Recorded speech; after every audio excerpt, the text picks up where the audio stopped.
June 2nd, 2020.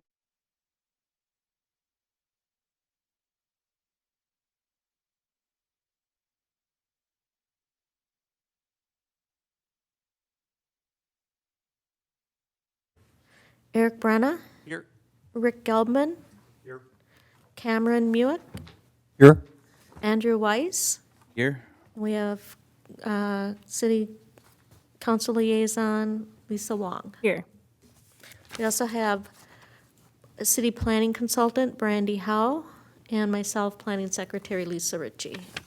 Okey doke, we've got a quorum, so first item of business is to adopt the agenda. Anybody have anything they wanted to add? If not, I'll entertain a motion to adopt the agenda. I move Rick, that. Rick, and Andrew seconds. Alrighty, all those in favor say aye. Aye. Opposed? None? Okay, we have the agenda. Approval of the May 5th meeting minutes. I did notice there was something highlighted, the Commissioner Wise/Brenna. Was that just trying to get a clarification of, I believe it was, Who- yes. That was from, like, anybody Time savers. remember? Do you want it, Andy? Sure, I'll take it. Yeah. Got it. We'll give it to Andrew.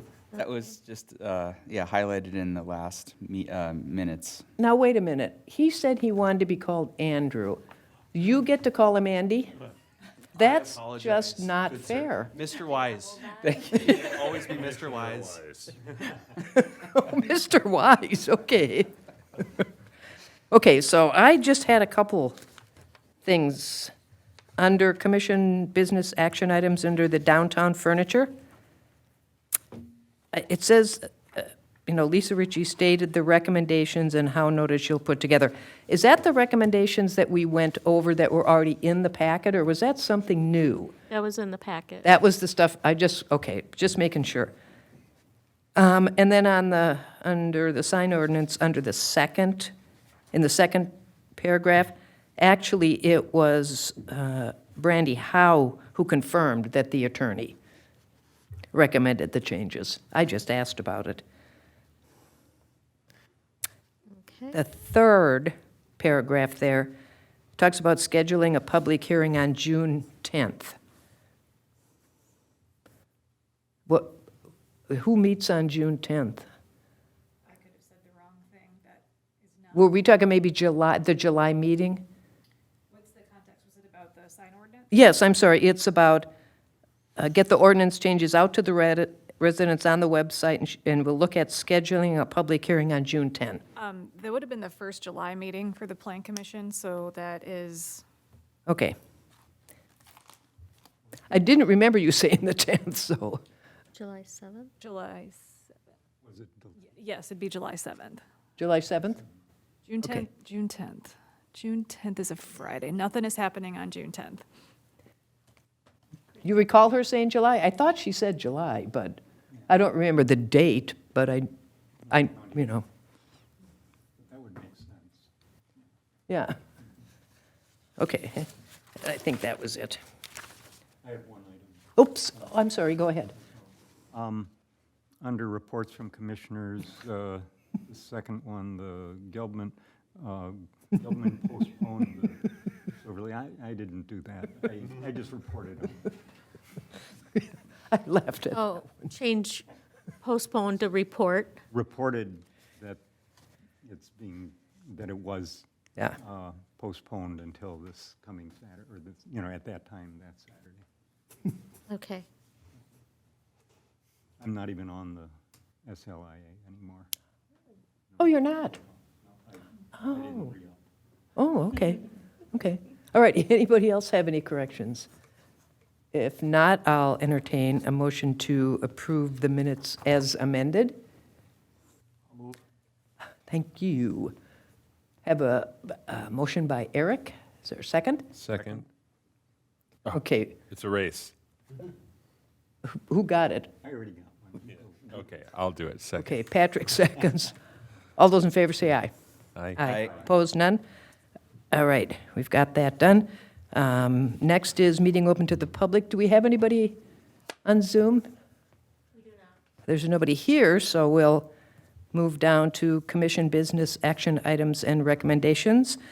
First is the redevelopment master plan. Before we start, I just wanted to get a clarification. Did you have a memo that kind of gave what are the next steps? Lisa, I don't have it if you did. In the packet, was there one saying, okay, this is what No, I happened? didn't write a memo specifically for this one. There may have been, Okay, in that program, you can write a little paragraph, but the next steps for this are Tuesday. Do you have that calendar handy? Sure. Let's see, Tuesday, the 14th, I'll be doing the presentation that you're going to see tonight for the Business Association and the EDA in the evening. And then the city council meeting on the 21st, they will have an a workshop that'll be open to the public. Then there will be another task force meeting on the 27th to discuss any feedback that we receive from those three bodies and any outreach that we receive from the public, from Carrie Erpenbach, who's putting it out there for the general public to look at on the website and social media. And so it will go to city council for consideration, I believe, on July 19th. so there's second Our meeting. second meeting, yeah. So that gives us time from June 27th to, run through any corrections, because I Oh, yeah. can see that there are a few, now that I'm looking at it in different ways, and Well, that's okay. What I was trying to get clarified, because normally the planning commission reviews it just before it goes to the council, and all the changes have been made. So what I was trying to get a sense of is, if it's coming back to you. is it coming back since it's going to so many groups? I don't know what, if any. We hadn't planned on it, but we could have it come back on the 7th of July. If there are, I don't even know what word to use. Substances, even that's a little tricky one, but you never know what might get added. And that really is my only concern, because that is the reason the planning commission is supposed to prepare its, findings, so to Recommendation. speak, to the council. Yeah, that's a good plan. So so tonight wouldn't be a recommendation, it would be a review, and Right. then we can. And it's not even a recommendation that we give, it's just kind of here's our opinion on how consistent it is, or if there are any inconsistencies with the comprehensive plan. Okay. It's not even a recommendation to approve, but it really is just that review piece. So that's what there would be, if it goes to the council on the 19th, then we have that July 10th, July 7th. 7th. Would that be enough time for all the potential little amendment changes, things? I think so, because it would ultimately just be a report to you on what was discussed. Okay. I can't guarantee that we would have a different, I don't think there'll be document that by much, then? but it's more, like, to me, it's more a process thing. sure. Because I know people will have just kind of general input. You're not going to maybe be able to answer, or you might have to talk to the task force about. So I don't want to impede that process, but I would like to at least know what the council's going to get. Yeah, that's fine. We'll put. Okay, is that okay with everybody? Okay, and I would recommend then, if we have, like me, I sometimes get into the grammar or how about this word instead of that word type stuff. Those we could do in an email, That would be preferred. and that way we don't have to spend time tonight on that, Yep, that'd be. okay? Is that okay? Yeah, because I have to. You sure? Having grown up in a household with English teacher as a grandmother, I also read for grammar and sentence structure, but I don't want to get us off Sidetracked. on that tangent tonight. Sounds good. Don't worry, I have the same issue. So now I have to go through my little tabs and find, okay, what's a little, oh, come on, and what's a real thing? But go ahead and do your thing now, I'm sorry, Brandy. But I just wanted to get us all on the same wavelength. No, I appreciate that, since I don't have the background of how these kinds of things go here.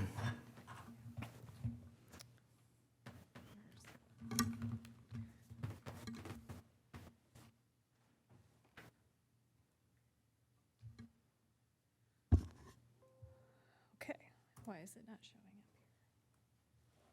up? Okay, there we go. Can we get it on the TV down here? I don't know what has to be done to do that. I don't know either. That would be nice. Yeah, because that's tricky. There we go. That's done. Whatever you did worked. I just waved my hands. Okay.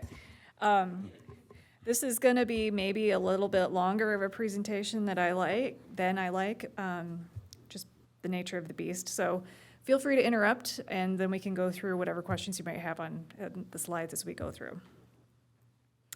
Okay, so this redevelopment master plan was an update to a plan that was originally prepared in 2012 as a joint effort by the Planning Commission and the EDA. If you recall, if you were here back then, it was funded by the Met Council's Livable Communities program, and it focused on the downtown area, which is the traditional hub of your community. So it identified key redevelopment sites and focused on improving connectivity between those sites and the Gateway Trail, regional transit systems, and community facilities. So the study area in this plan, the white line is where, I don't know if you can see it, it's pretty faint, but it is the same study area as the 2012 plan. So it bounds Highway 36 to one block south of 7th Avenue to Division Street to the block to the west of McKnight. And the Gateway Trail passes through the study area. So you've seen some significant investment in your downtown since that 2012 plan was adopted. And these are those projects. So Polar Ridge Senior Living Center was completed in 2015. It's a 39-unit senior independent living with 54 units of assisted living and memory care. Anchor Block was completed recently with Quick Trip, Extra Space Storage, and Anchorview Apartments. M&I Homes was completed recently with the construction of Gateway at McKnight, which is a 100-unit townhome neighborhood, which also has direct access from the trail. And Reflex Medical expanded their facility, and then most recently the Sentinel building at the former City Hall site. So in addition to this being a standalone document, it builds, yes? Do you want us to wait to make any comments till you're done? No, I don't know. We can do it however you like. If you have a comment on this slide, I can take it, or Oh, I actually noticed something in the, in the report. in the language. Well, let me run through the presentation, and I can Yeah. make it quicker if that would Yeah, help. that might actually be easier, because it, Okay, so this plan, it's not intended to be a standalone document, but rather to build on some of the previous planning efforts that have occurred in the past 10 years. So you've had the 2020 Comprehensive Plan, I think is the most recent document, your Downtown Design Manual, the Strategic Plan, Living Streets Plan, the 7th Avenue Urban Design, and then Minnesota DOT had several studies that were related to the study area that we reviewed and kind of pulled forward those recommendations as they were appropriate. So the vision from the original plan was basically reaffirmed by the task force, and that vision focuses on identity, image, quality of life, and then development that is built to endure.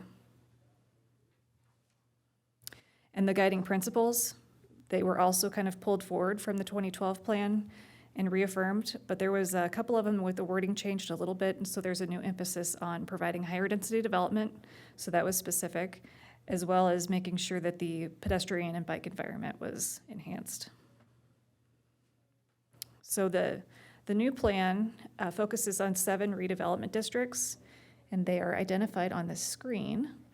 They were established based on the existing character and then the proposed character of the area, land uses, urban design relationships, and then the redevelopment objectives.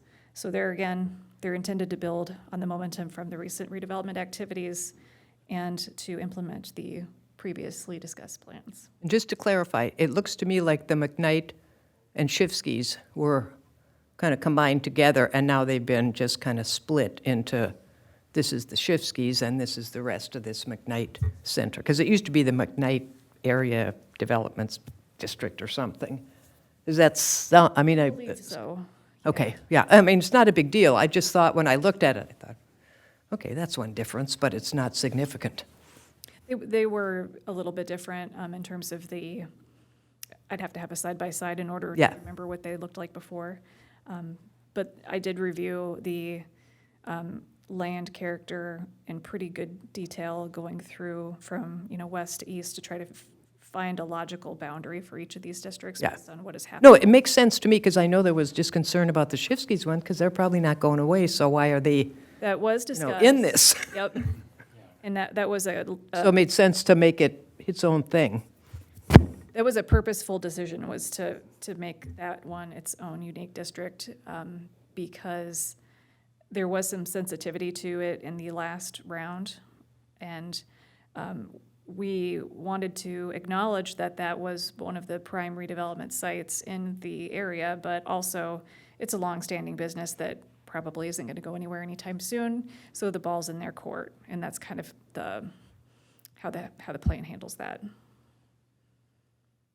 Okay, so there's area-wide recommendations in addition to the district-specific recommendations. And in general, the plan intends to promote infill, and in doing so, to provide flexibility. As developers come forward, we want to be able to hear their proposals and make sure that their projects and products are going to work for the downtown. And if the zoning doesn't work specifically for what they're proposing, but it is in line with this document and the comprehensive plan, then we're going to do what we can to be flexible and work with them to move forward. This document is proposing that the streets become livelier and the bikes and pedestrian connectivity is improved, open space, areas for people to gather, and art was something that was emphasized, as well as just general public realm improvements. So the design principles throughout are to generally shoot for buildings that are going to be 2 to 5 stories in height, and design those buildings so that they're oriented towards the street with parking in the back, and then promote under building parking where there's a need for a lot of parking, residential sites, for example. I'm gonna grab a drink. So this McKnight is the next one. So I've got a slide for each of these districts. So the goal of McKnight is to continue the momentum that was generated by the anchor block, which you can see on the right, and leverage the visibility that it has from Highway 36 and its adjacency to the Urban Ecology and Environmental Learning Center, as well as the Gateway Trail. And the uses proposed for this district are office, mixed use, live, work, and education. And the strategies and projects proposed are promote redevelopment options that can be flexible, and they'd be based on market demands. And again, leverage the access and visibility from Highway 36 and McKnight. And then, if possible, develop partnerships with the UEC, as well as any school districts or higher education facilities that might be interested in creating a trade, vocational, or satellite campus, if that would be something that is feasible. You mean the watershed for the UEC? Yes. Yeah, okay. I do know that the one thing in that area, remember that from the school district, bus garage site, is just the surface there, the ground. At one time we were told, when the school, were you on the planning commission back then? That it couldn't be used for what it was initially guided for because the ground couldn't support it. Oh, the bus site specifically? Yeah.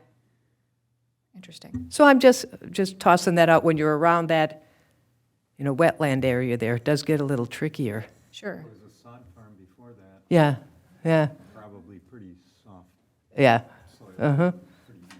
yeah. So Shifskis, we kind of talked about this district already, that it is a 7-acre site. It is, Rotary Park is here as well, the trailhead to your Gateway State Trail.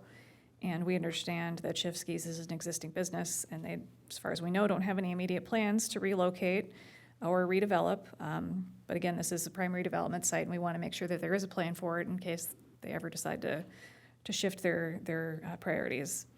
So uses proposed for this are light industrial, office mixed uses. I like this image on the bottom left of a brewery, because I think something like that, maybe not beer specifically, but the fact that it's manufacturing, but it also is something that is, it's going to be a attractor for people to your downtown. So strategies and projects for this one is to work with the property owner on the timing and type of redevelopment activities, and then continue to work on installing wayfinding and interpretive maps at Rotary Park. So this is the West End District. It's presently a mix of service, industrial, and residential uses.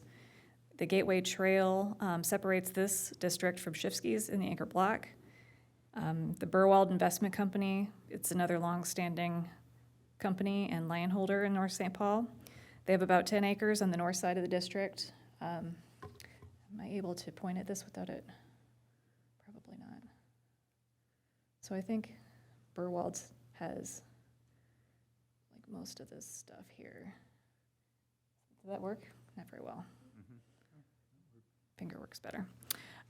So the point of this district is to sort of separate it into mixed use, but the northern half being more mixed use and employment, and the southern half being more mixed use residential, so like more downtown kind of projects.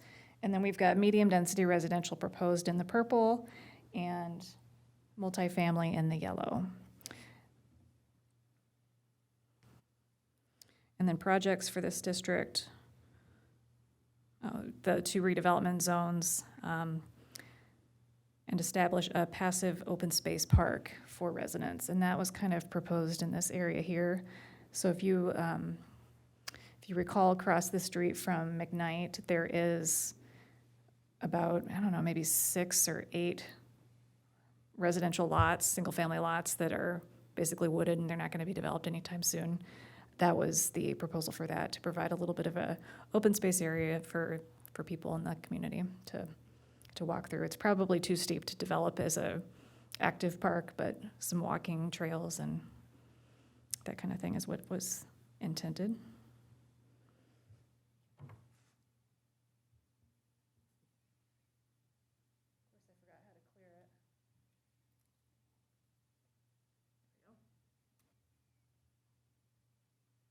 Get the hang of this one of these days.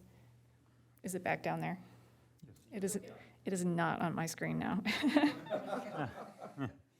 Moving around. Okay. I don't know what's going on, but it's fine, I can see here. Okay, so the downtown core is your next district, and that one goes from Helen to Henry Streets, and then it includes Margaret Street. And the goal for the downtown is to continue to enhance the existing historical character and create an inviting, pedestrian-friendly environment where visitors and residents are encouraged and feel welcome to linger on the sidewalk and in gathering places or wander in and out of shops. So the uses proposed for the downtown district, now it's back, okay. Are vertically mixed-use development, residential, commercial, service, civic, community gathering places, and parking. And you'll notice on the screen that there is that 2 to 3 story building area is in the pink, and as well as the purple. And then a transition zone on the west side. So the thought behind that was that your downtown currently has a lot of single-story buildings, and I think the goal is to incrementally develop vertically, but your downtown design guideline book suggests that 2 to 3 stories is the most appropriate for your core downtown, and so that is the emphasis on why we have the 2 to 3 in that particular spot. And the transition zone would be a little bit more flexible, 2 to 5 stories. So the strategies and projects for the downtown area include creating redevelopment activities in areas that focus on retail, restaurants, services that can serve your growing population. Again, encouraging the incrementally taller buildings to increase density and maintain businesses at the street level. One of the projects that we went back and forth on is conversion of Sepala Boulevard to a more pedestrian-friendly and multifunctional corridor. So those businesses that front both 7th Avenue and Sepala could have storefronts on either side to make it a little more activated on Sepala. And then strengthening the connection from the Gateway Trail to the downtown core by improving any trailhead accesses and ensuring that there are adequate parking opportunities for new residents, including the potential for a future, if needed, public parking garage. So the core employment and reinvestment district, is actually kind of broken into two areas. There's a west and an east, and then Market Street is between them. So on the west side, you've got kind of an existing academic campus with Lionsgate Academy and the North Metro Flex Academy. And at the moment, those buildings are maybe a little bit mismatched for the layout and the use and the amount of parking that's there. So there could be some opportunities for uses that could share the parking in a more effective manner. And then the east side of the district is characterized by industrial buildings and uses. And again, Burwald owns a good portion of that land.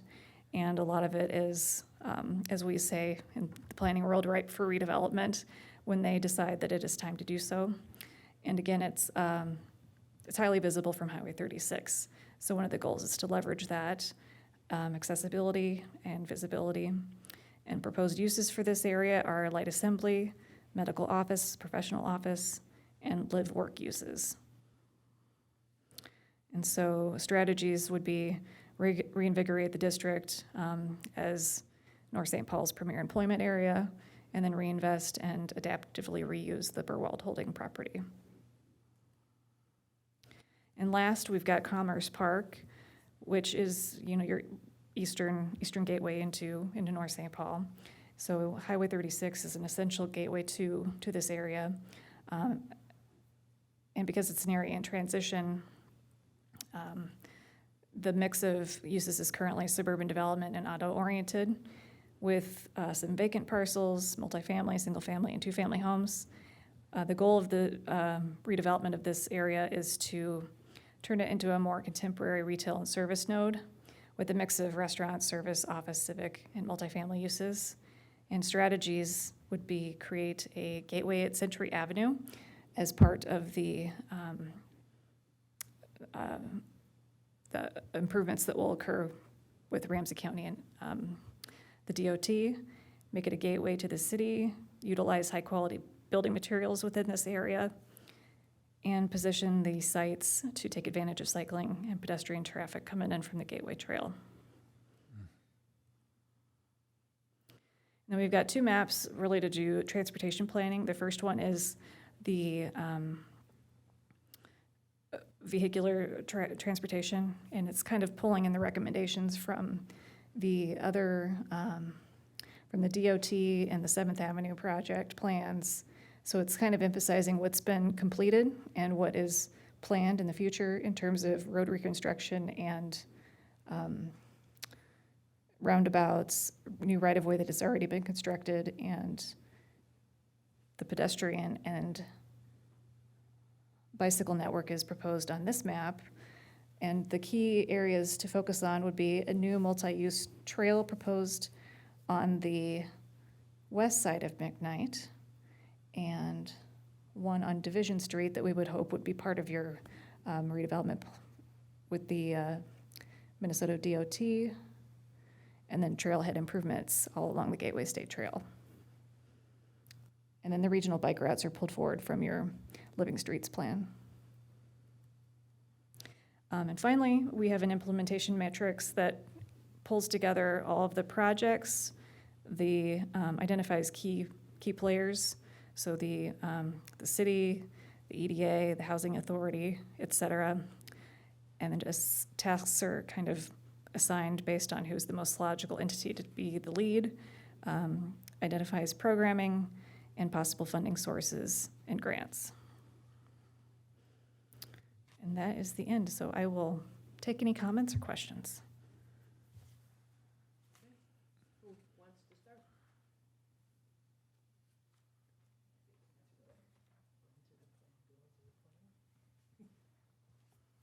Well, I can go back to my first one.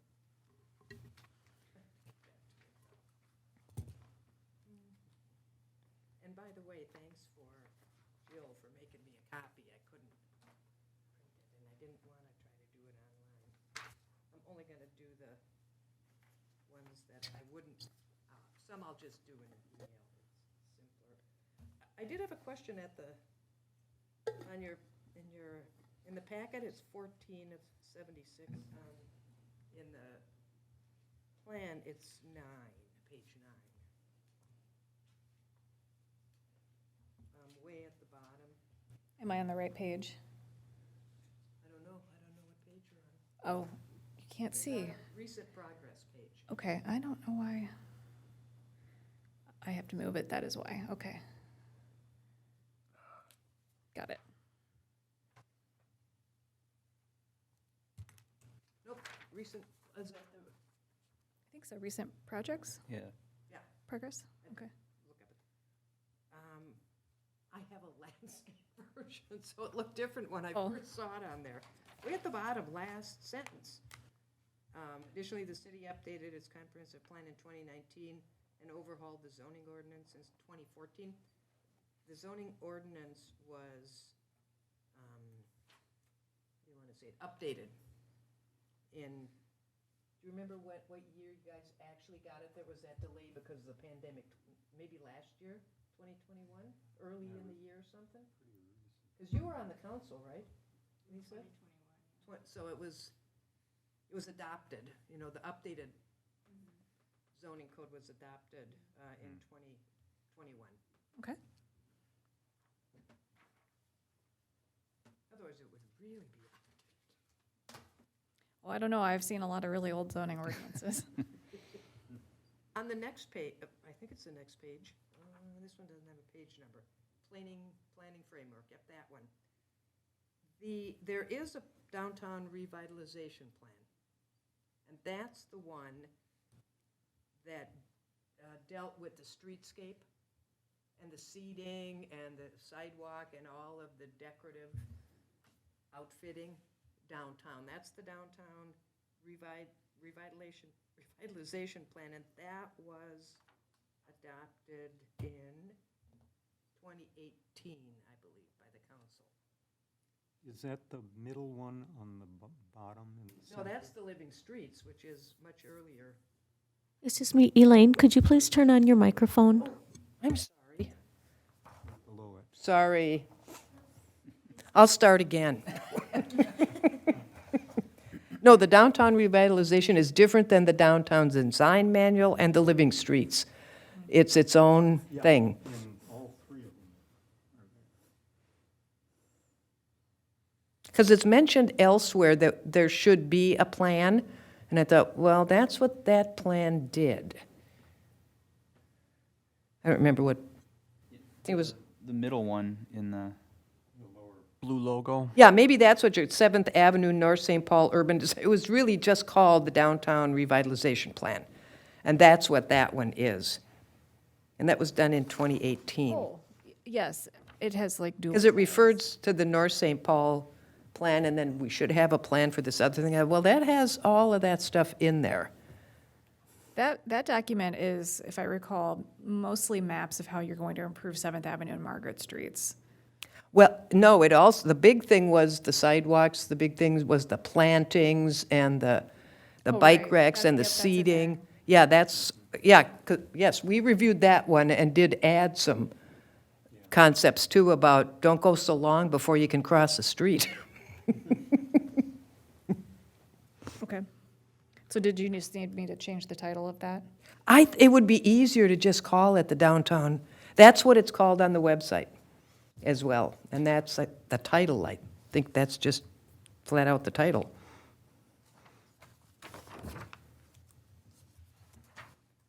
And just a comment about that design manual, it does need updating, and it's important, and it's good that it's on a. Yeah.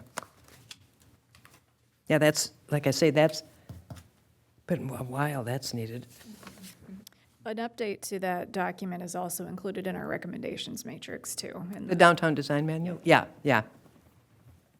Saw that. Oh, I did have one comment too on the page 15. Again, the very last little talking point, the downtown overlay district.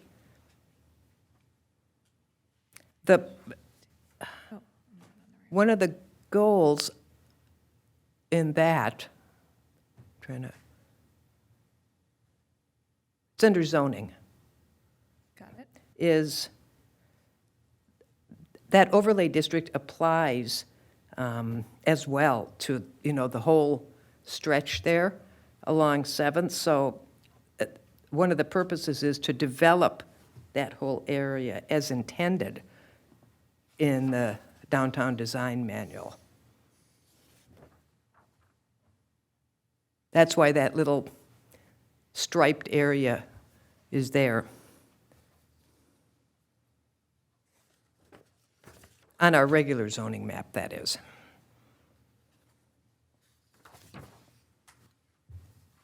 Does anybody know if there's an update to the 2040? Is it the county or MnDOT's 2040 transportation plan?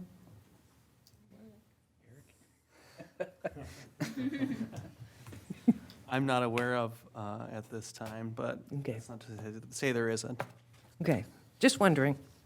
Because it refers to the 2030 a lot, and I thought, geez, usually, I don't know how often they do those, but just seems like something that would be done every decade.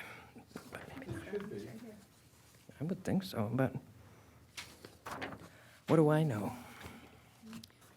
So is that comment back to page 10? I know there's a bunch of new ones, the Met Council does. Wonder if they have one for transit for 2040? I would think it'd be part of the comprehensive plan. They do, okay, Transportation Policy Plan of Okay. the Drive MSP 2040. okay. I had heard for the proposed BRT that will go along 36, that North St. Paul, a stop in North St. Paul was taken out, which was kind of, come on. It was I think it was going to be around McKnight, which was one of those, how many houses do we have to build before you'll remember us? Hey, maybe there's a goal. Get them to change their mind or get involved in that process if we're not. Put Morgan on that. Yeah, I think there is supposed to be a stop up at Century, Yeah. so that Well, people could transfer onto the buses going up to Century College, but I don't remember that there's one over on McKnight.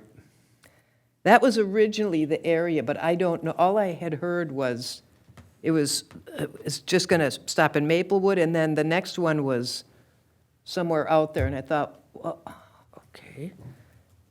Hopefully that's not the case.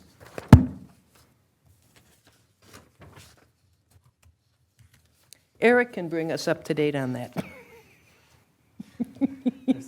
Many, many people, many hands doing that kind of work, so sounds like Lisa's already, and the council are already working with area engineering staff on it. I saw a couple references, and I'll just mention it once, on various pages to things being envisioned in the 2009 plan. And I think you mean 2012? Okay, so that's like almost a universal, find that wherever it is.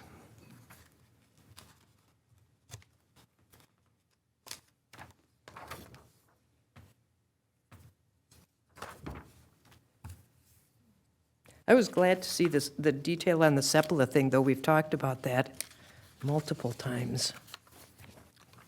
Now that you bring that up, I'd like to mention something that's kind of tangential to that. And I'm glad to see that in the plan. I'm wondering, do we have any early photographs of that area that would date back to like the 1890s through the 1930s, because I think it's, what I'm thinking about is, since that was our transit corridor when the streetcar was going out to Stillwater and White Bear Lake, some of those buildings I would have thought would have had more of an entrance onto that side. It just seems hard to imagine that that would have always been a back alley that people would have gotten off the streetcar and then had to walk around to the front. So I'm just wondering whether that could give some kind of textural ideas for what could be done in that back alley if things were rehabbed and made into more of a bicycle pedestrian way. Maybe it always was a back alley, it's just that that's not typical for a streetcar neighborhood. So, you know, You could check with the Historical Society. They've got tons of pictures, obvious. County. No, right here. Right up the street. Oh, okay. There's also a, can't remember when it was republished, but there's a, the 125-year edition of the history, and that's got a whole lot of photos in it. I mean, it's difficult because there are pictures of the businesses, but then in so many cases, they're just surrounded by dirt. It's yeah. like, And there may not was be there a anything out street there. at all? You know, but I'm just thinking, like I said, it just might give people a reference to kind of start thinking about what could we do back there, you know, because right now, you know, everyone would think, well, there's nothing back there except, you know, back doors. So, Well, it never hurts to give a little context to what things looked like anyway. It's kind of charming, I think. I mean, I kind of like that stuff myself, but. That's a good idea. When you're talking about the gateway trail connections too, I would also, especially at Henry, I'll mention it once again, is the connection we already have is in horrible condition. So it's not just make new connections, it's fix what we've got. That's ours. That doesn't belong to the state. And it's almost unusable. And it goes right to Henry, you know, right down Henry to 7th.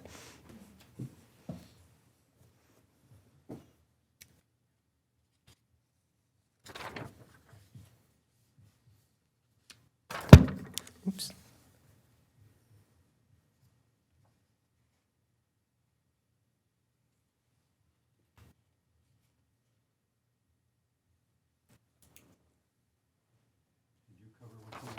Oh, I still have more, but go ahead. You can, I'm just looking through my little pages here. Do yours. Well, just some real general kind of comments. In terms of the process in general, I thought went really well. It was a good interaction between the planning staff and the EDA, and you know, that we, you know, worked through a variety of issues, looked at what the concerns were for businesses are, and you know, some of the stuff with Shiskis and just businesses in general, I thought was handled very sensitively. Good.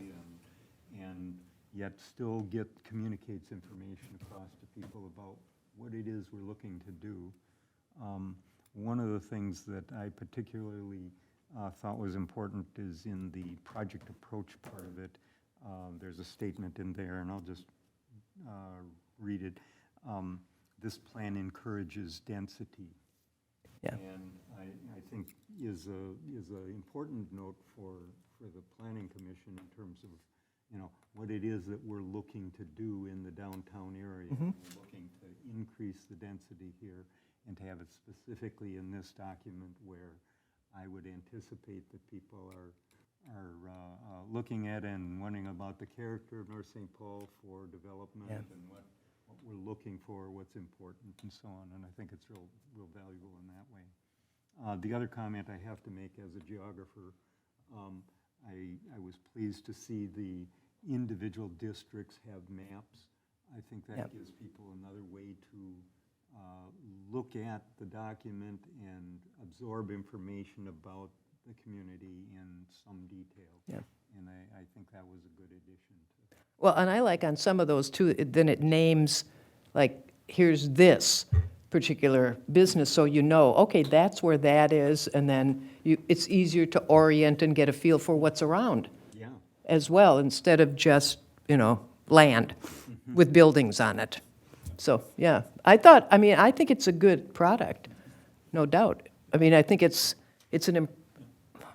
I'm not being negative about the prior one, but it's just there's so much more meat, I'll call it, to it. It seems more comprehensive with all the transportation and the water. It just seems, for some reason, better put together. I guess we just learned. Those, the previous document did have those sections. I know, but wasn't as, for some reason, it just didn't flow as well, for me, anyway. That's me. Thank you. I do have one, as you were talking about the document referring to density, I think at least I suspect we're all in favor of density, but I wonder, is there a less, I'm just wondering if there's a different word we can use in place of that, because density is a term that sparks some negative connotations with some people.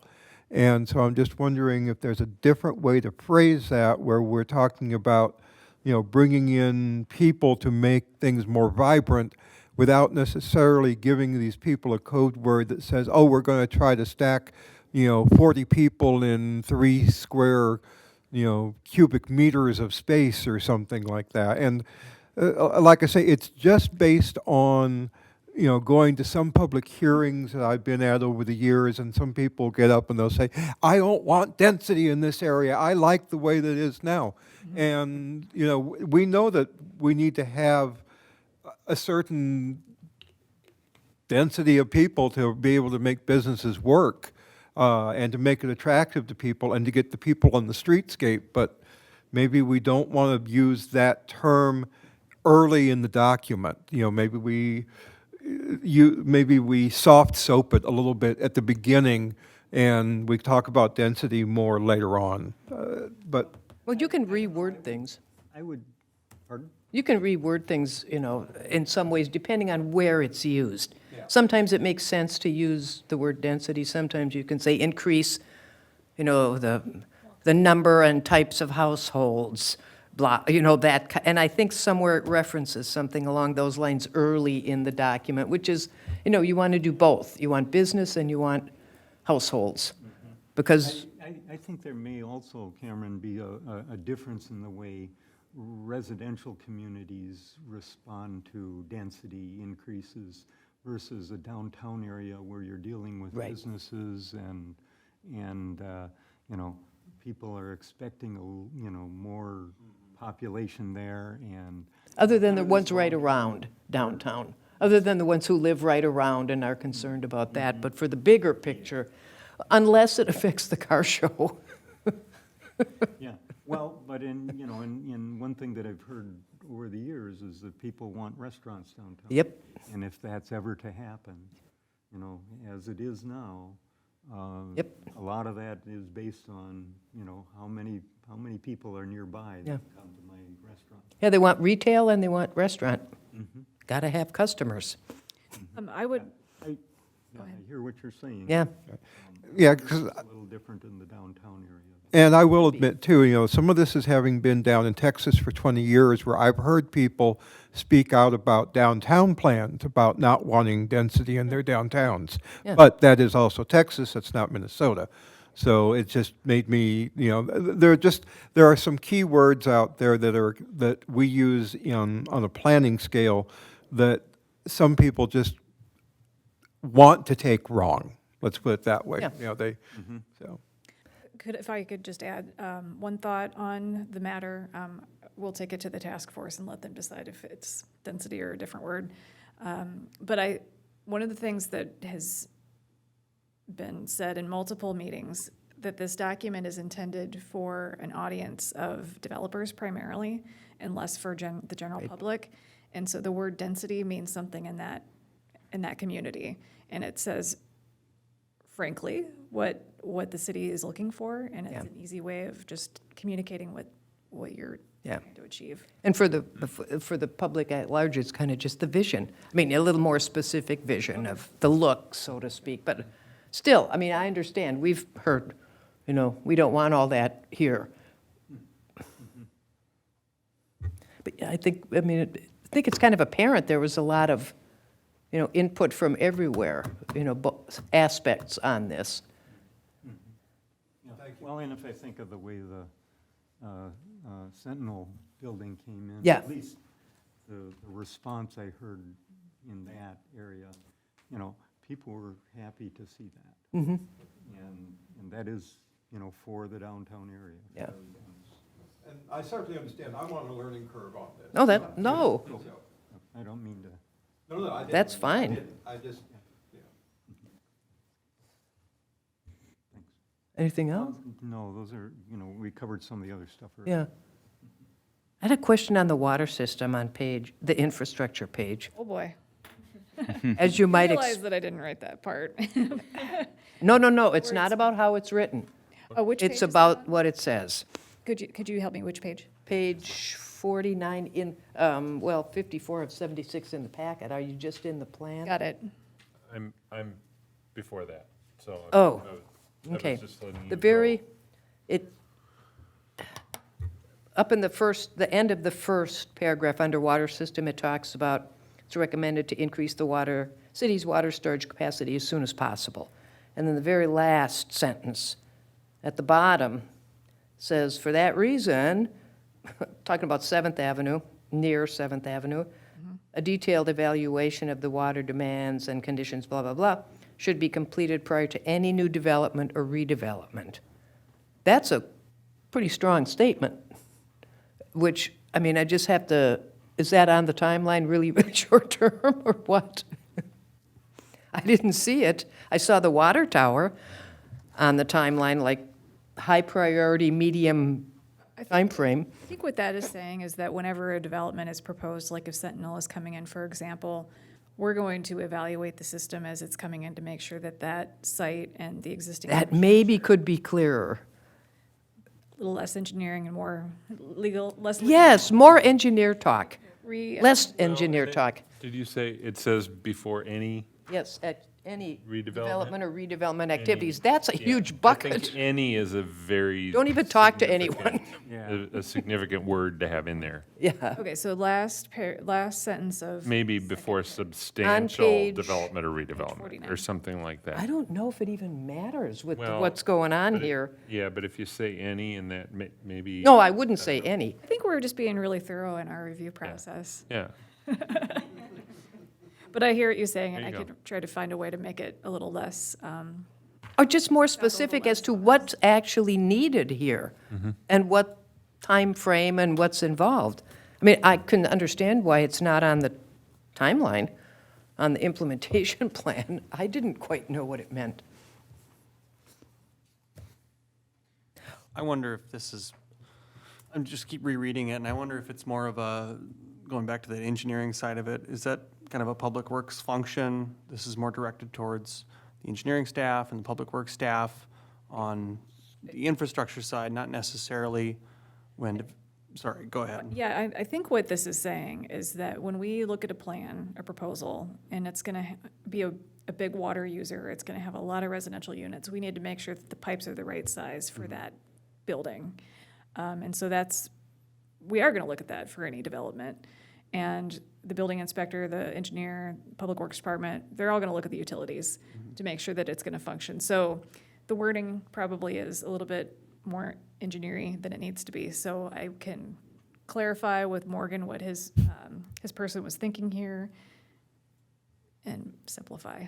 Yeah, no, like I say, it struck me, and certainly I suppose maybe developers read the engineering reports more, but it was like, that could be a big time eater if you're looking to do something and you have to wait for something significant to happen.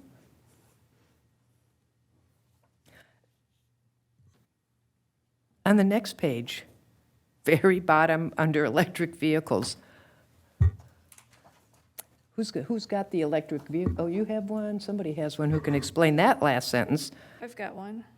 Consider third-party payment systems to allow for EV charging stations to function likely may urban semi-automatic parking meter systems.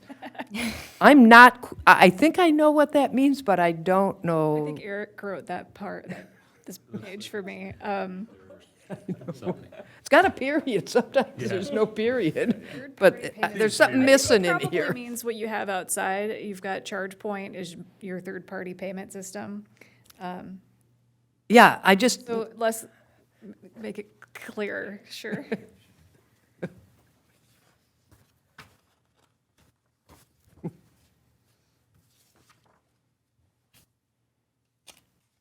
If I can, excuse me, just jump in as a sort of general comment. Yep. I just want to commend you, Brandy, and Thank you. and the whole team that was part of it, because it's a really great document, and it's put well together. It's graphically, it's really nice, and the maps are great. It's easy to sort of follow through, and the narrative works really well, I think, to what I was hoping, where the trajectory of it would be going. So it's exciting to see it, and it's a great, compared to the last one, which I think was, fun for me to read, being a relatively new resident in North St. Paul. But all of the spots where, it felt like that last one had kind of gone into a dead end or lost its way a little bit, I think this is a perfect continuation of that, and it's great. It's exciting to see it, and I really only have sort of one particular comment about one piece, and it's something that I know the Planning Commission's going to talk about again, but on page, 40 of the booklet and 45 of our packet, where it's talking about the future garage parking. The part that just makes me a little sad is where it says, new residential development is required to provide off-street parking for its residents at a rate of 2 spaces per dwelling, which I know is what our current requirement is. Adhering to this requirement will be necessary to ensure adequate public parking for those that work and visit downtown. I guess the only thing I would ask is that maybe it's just more clearly written so that that's just the recommendation of the group that put that together, that it's not necessarily the direction that other committees would want to take, or well, we want to look at the parking thing Right. anyway, and we haven't done that yet. So Right, we so don't maybe know there's a what way. we're going to come up with. like maybe it could be phrased that this is, currently that is what is needed.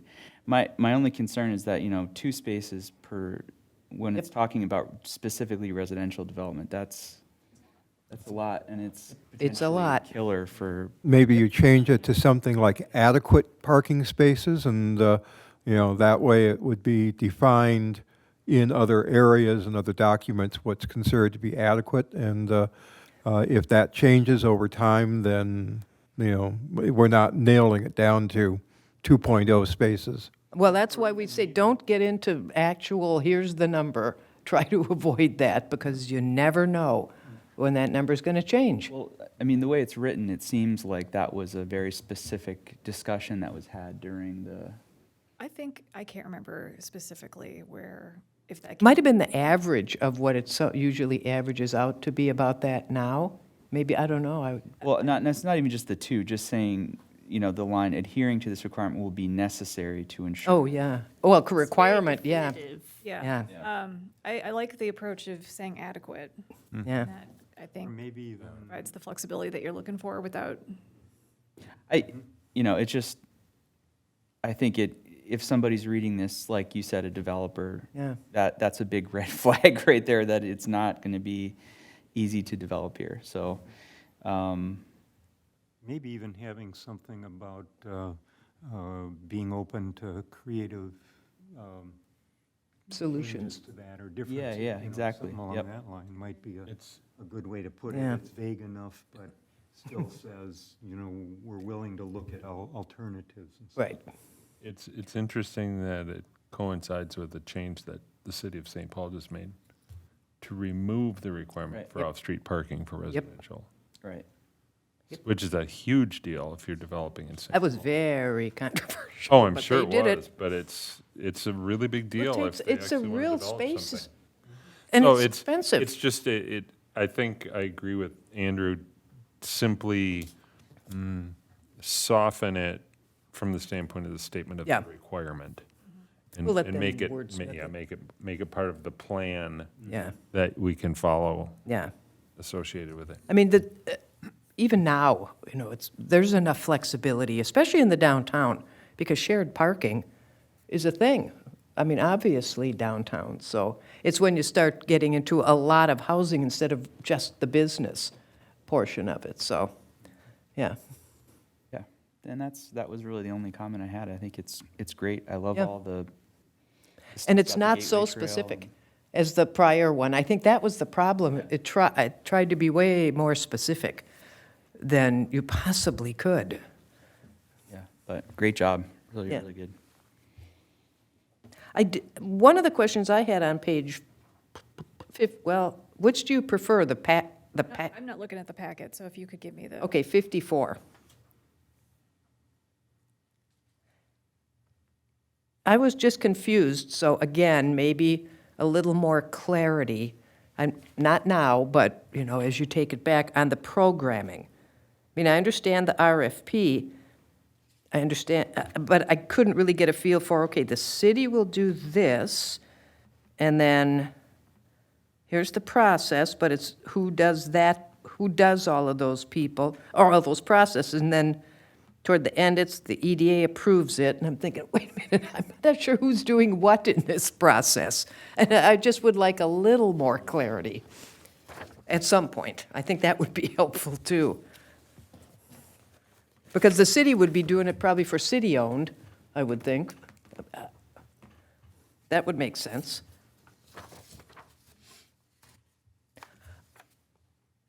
I had a question, too, on, that has no number.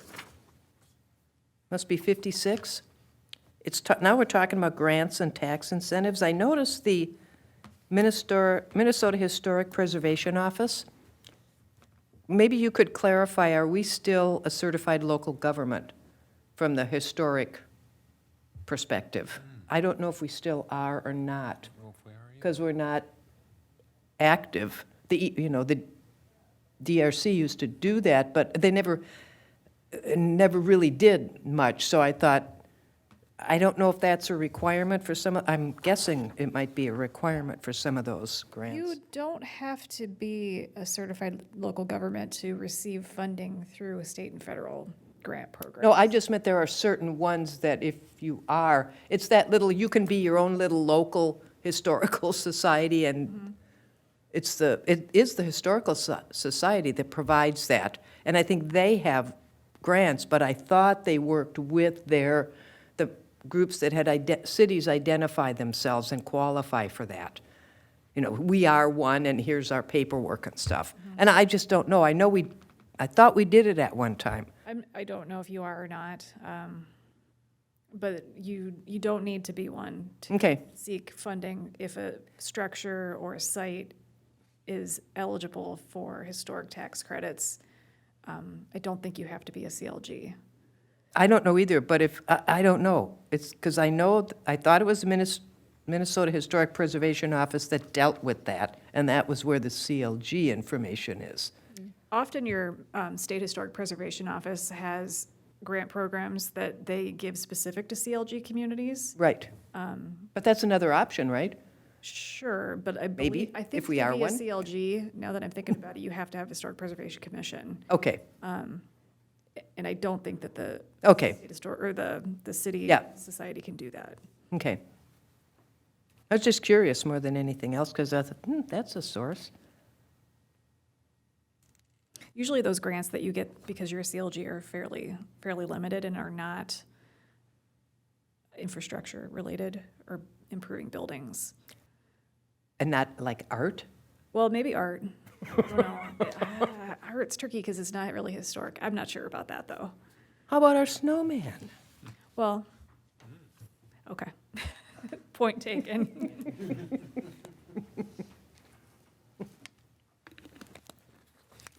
But I agree, even though I had a lot of questions, I still think it's a good document. I think it'll be easier for everyone to use. And I really do appreciate it doesn't try to be so specific that it's so unlikely you could wait forever, and this will never happen. That was one of the goals of the task force that they set out right away. There was too much specificity, Yeah, and it was Yeah. a little So this off-putting, is- I think, to some of the landowners yeah, 10 years ago. okay. I would concur with a lot of the comments made. I just have a couple of comments on page 9. You made mention when you were showing the map that the white line of the perimeter is Faint. maybe difficult to read. You could change the line type or something. Yeah, I don't know, I thought, it was difficult. make it more bold and dashed or something, Yeah. without making it look like some of the other maps which show future sidewalks as bold and dashed, so. And reflects medical on the map. Medical is misspelled, Oh, jeez. Thank you. so as long as I saw it. Spellings now? All Well, I'm right. just picking up a couple that I saw, just because it's quick, That's where you went. just because it's quick. Well, if I see them, somebody else might not, so I thought. Oh, yeah. I'll mention. You know, another one that might get misspelled, and I tried to be cognizant of it, is Sepala. Yeah, so on page 19, where we mention the owners of properties, is triple shot spelled correctly? Just something to look at, I think so. just make sure. It's not spelled like the typical word triple, but it's a landowner, so, property owner. So that's a small thing, but let's see, what else did I see? So I had something on 24. No, I guess I didn't have something on 24. Oh, 24 is missing. There's no page 24? Oh, some aren't Would it be numbered. not? That's numbered why. Because there's a graphic in the way? Yeah, there are a couple with graphics in a way, so it's there. The last thing I have is on page 37, which I'm trying to get to, but my computer is being slow. It doesn't like scrolling these large graphic Yeah. things. Yeah. It'll shrink when we're done with it. Yeah. There are a couple of things on 37 on the map. I think Henry Street is not there, not where it's shown. I believe where it's labeled Henry Street on the map, it's actually Charles Street. And Henry Street is at the end, At the very end? the end to the east. Charles comes first, then Henry after. The last one is Margaret. Division, or Century, or Right, Geneva. but on this map, Oh, the you're right, I'm description sorry. goes to Henry Got it. of this zone. Okay, so Henry equals So Charles. Henry's at the end, Charles goes where Henry is right now. And then move the Sepala Boulevard tag to actually be on Sepala Boulevard. Yeah, I noticed that one today, too. And I want to commend the concept of putting Living Street there. I think that's an absolutely fantastic idea.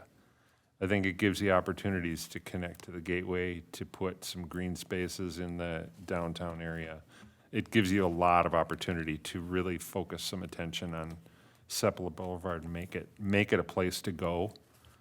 I think that would be very appealing. It's It gonna take was in some the work. old one. Yeah, it'll you take some know, work to but- do it, but, This is more robust. yeah.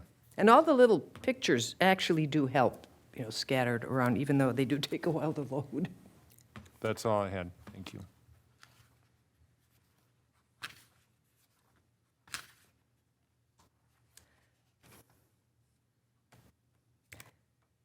So, just a general comment, as I was getting to the pages you were talking about, and sometimes there aren't as many people pictures in here, but periodically there's little groupings of people doing this or doing that or biking or whatever.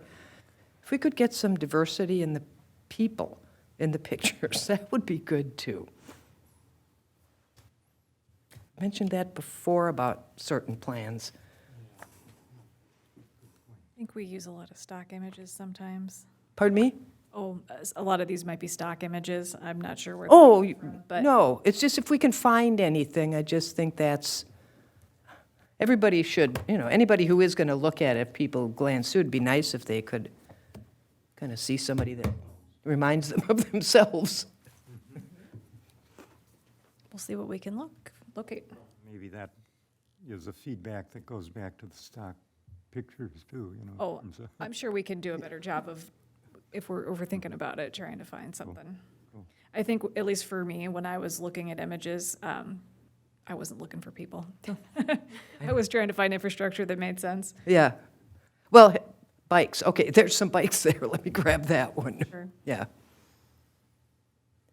And when, just another general one too, when you're talking about the flexibility and even the Sepala and the 7th and everything, just don't forget about the bike piece, like the bike infrastructure.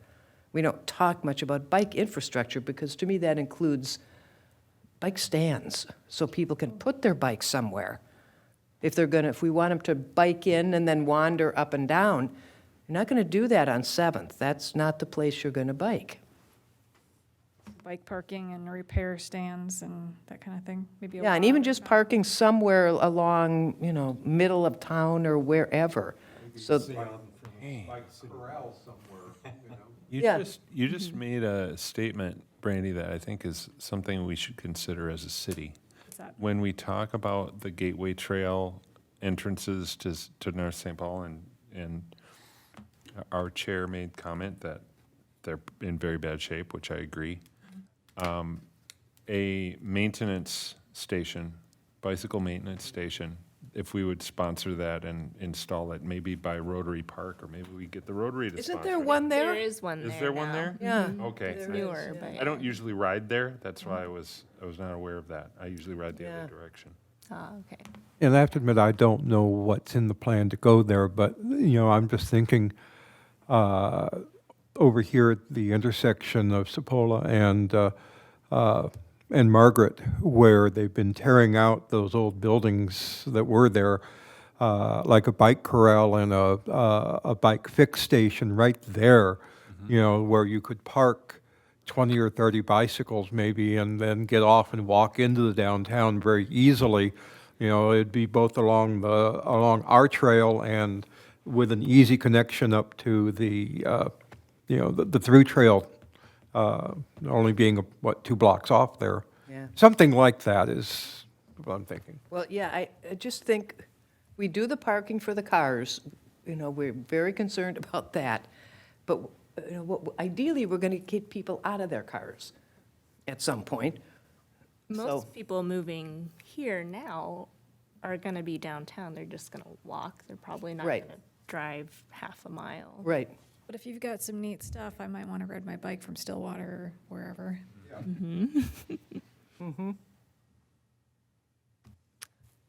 Anybody else before we let her off the hook? Not off the hook, I got to talk about the sign ordinance. You're gonna delay that as long as possible? I think we're good. Again, any more, typos or, word choices or whatever can still be sent to you Sure, yes, to please. say, oh, I noticed this, I noticed that. So if you read it again, Patrick can find some more, send I'll them read it along. more carefully. See if I can find something, Those, like a school teacher. the map question, or the things that you're pointing out on the maps are key, because I'm probably not going to pick them up the way that you will, since I'm just not as tuned in to the. So downtown. scrutinize the maps, in other words. Okay. I think so. Okay. Because, me and everybody else that's been working on this document, we don't live and work in North St. Paul, so we just don't Yeah. see the errors. That's understandable. That can happen. Oh, one final thing. If anybody from the Plan Commission or the task force would like to attend the meetings on the 14th, please feel welcome to do so. Where's the business association meeting gonna be? Do you know where they meet? It's in my calendar. Usually at the American Legion for lunch. Oh. I can tell you where or when. Where said the did you 14th. say? The Legion? The Legion? Yep, that is at the 11:30 to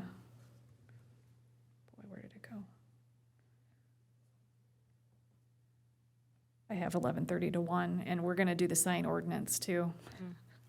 Oh. Well, I'll make no, it that'll be snappy. 101. Yep, and then also, the EDA will meet at 3:30. So if you felt like Okay. you'd done either or both of those, please feel welcome to. Sorry, what was the date that you said there? June 14th, Tuesday. Make an afternoon of it.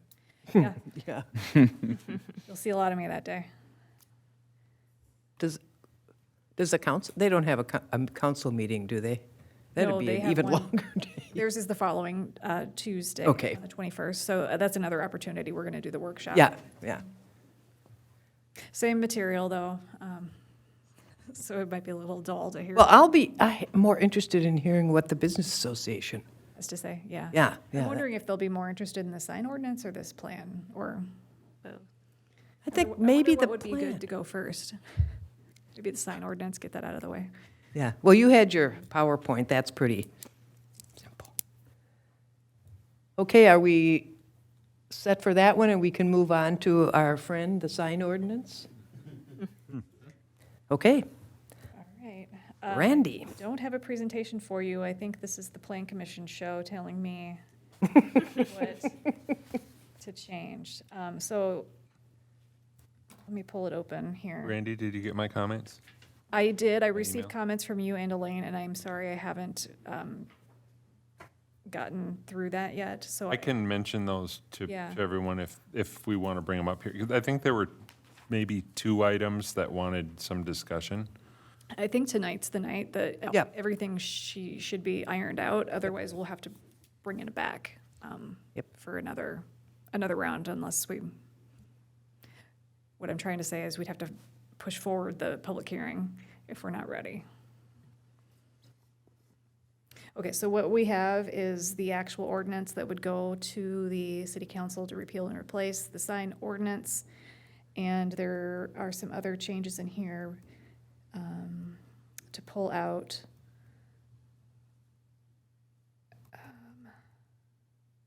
sections of the discrepancies in other sections of the code that were going to conflict with the new ordinance. And so that is what section 2, 3, and maybe 4 deal with. 4, 5. And there was one thing that I did add.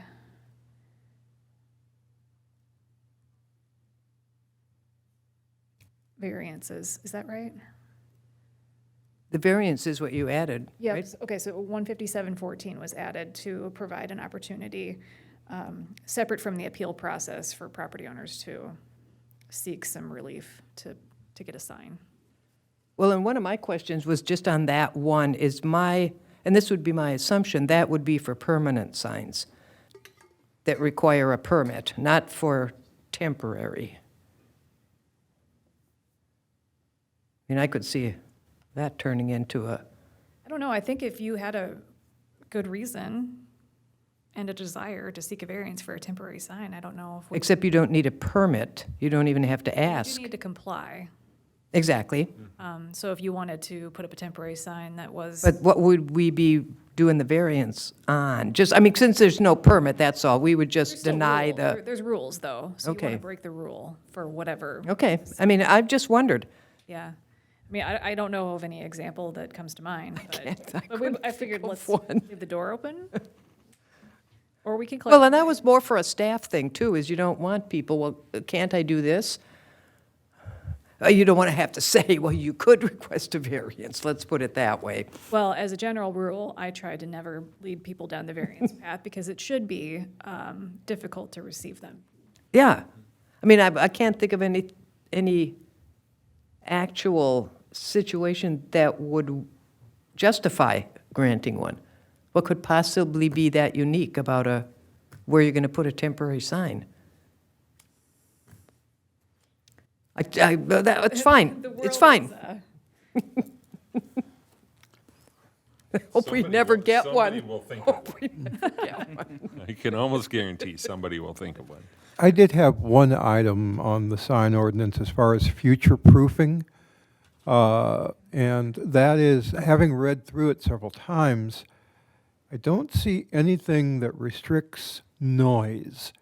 And what I was thinking about with that is like, you go to like a baseball game and things like that, and a lot of the stadiums, their signs make a noise when they change. And so especially for like the the electronic signs things, I could see somebody saying to themselves, well, okay, I can't put like dancing figures or something up, but there's nothing that prevents me from sounding a horn every time my sign changes to bring attention to it. And so I'm just thinking, I think we should put something in the general ordinance saying that signs are not allowed to make a noise or have a external noise generating device or something like that. You might want to make an exception possibly for like transit signs, for like where the express buses stop in Minneapolis and stuff like that on the alphabet routes. They have signs that tell you the next bus coming, and they may have a PA announcement in there for for when service is interrupted or something, so they can make announcements. But that's the only exception I could think of where you might want a sign to have to be able to generate a noise of some sort. As an aid to disabled individuals or something. Or like something that. like That that, would be, yeah. that would be a way you could make an exception. Right, but like I say, otherwise, I could see somebody saying, well, like I already said it, saying, I've got an electronic sign, I can't, but I can make a noise to bring people's attention to it when they go by or walk by, or every time I change the display on the sign every 8 or 10 seconds or whatever. So, Well, we could Just thought put I'd that mention under that. 157.004, where there are general sign regulations that E has placement, the other has, we could just add something under there if we want to. The only mean, thing I'm thinking of, there might be, I'm not finding it right as we're talking, but there's probably a noise, We have a noise ordinance. and I'm wondering if that might address the concerns. Might not, because noise is so, that's so unreasonably disturbs, blah, blah, Yeah. blah. That's just difficult. That's noise versus a sound. Yeah. Right. Yeah. You could say, well, that's noise, but Yeah. it's hard to It's do like the difference that. between dirt and earth. So Yeah. you're saying that Soil. Yeah. Same kind of a thing. the word to use in the sign ordinance would be a sign that makes sounds, Or audio Yeah, Yeah. emits audio. emits an, with Yeah. the exception yeah, emits a of sound or something, traffic. yeah. Something just very, Except for Straight. circumstances to, you'd have to figure out how to define it as a traffic or a regulatory sign or something. I would actually not even do that, because if it's to do a Yeah. warning for, That's gonna be an entirely different that's a whole- ordinance situation yeah, that's a anyway, different thing. so You probably don't need that exception. No, think- I wouldn't do one myself. Maybe we would put it in this prohibited sign. Well, I don't want a temporary sign making noise either. Oh, Yeah, I'm sorry to get us off on that just- tangent. It's just, like I said, no. it's something that occurred to me. It's not a tangent, that's good. I just think we put it under the general regulations that apply to all signs. It's just a prohibition in the general Yeah. requirements. Or you could put it under the prohibited signs if you want, Well, but, except it's not a sign type or. yeah, I anything know, like that, but so we've, I think you're we've right. got other stuff under there. Belongs that's under not the right. general sign regulations, I think. Yeah, Just I'm just thinking about, could someone interpret that as us regulating the message? Like, what if somebody interprets the sound being part of the message of their sign? And are we getting ourselves in a No. position where, Not if you just Just make it a playing devil's blanket, advocate. if you Not make it a- a you're not- blanket rule, then you're not. prohibiting regulating- all, it doesn't you're not matter. doing anything. It's You not just- based on you your prohibit message, everything. prohibition on any, Yeah. Prohibition on the sound. which is why you don't make an exception for any sound. What about the street signals at the corners downtown that have That's- audio? That's a That's a different traffic- Totally regulation. different. Yeah, Yeah. yeah. We're not talking public, we're talking private here. just to, again, throw this out there, the definition of the sign that we have talks about visual representations. Right. nothing Right. Related to. Right. And that's what we want. We just want visual. We don't want sound effects. Okay. Are you, yeah. This is just adding clarification. that You're we cannot you're have- asking, are we getting off track? And yes, maybe. But you know, you can see it happening. Things happen. Certainly can see it happening. Wouldn't be difficult to do. Okay, so to feel comfortable with this going to public hearing, we'll put it in 157.004. Yeah. Maybe just add, I for sound. yeah, I guess. It doesn't naturally fit anyplace else. Okay, and then something about prohibited.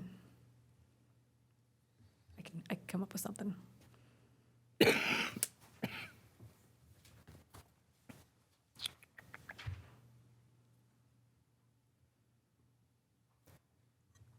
I had a quick thought on, let's see, page 67 to 76, the sign types and land uses tables. The first table has an asterisk, and it refers to section 157.008. The second table has the asterisk, but doesn't have that same definition. Just for clarity, should we? Below add- it, yeah. Yeah, below it, should we add that for clarity?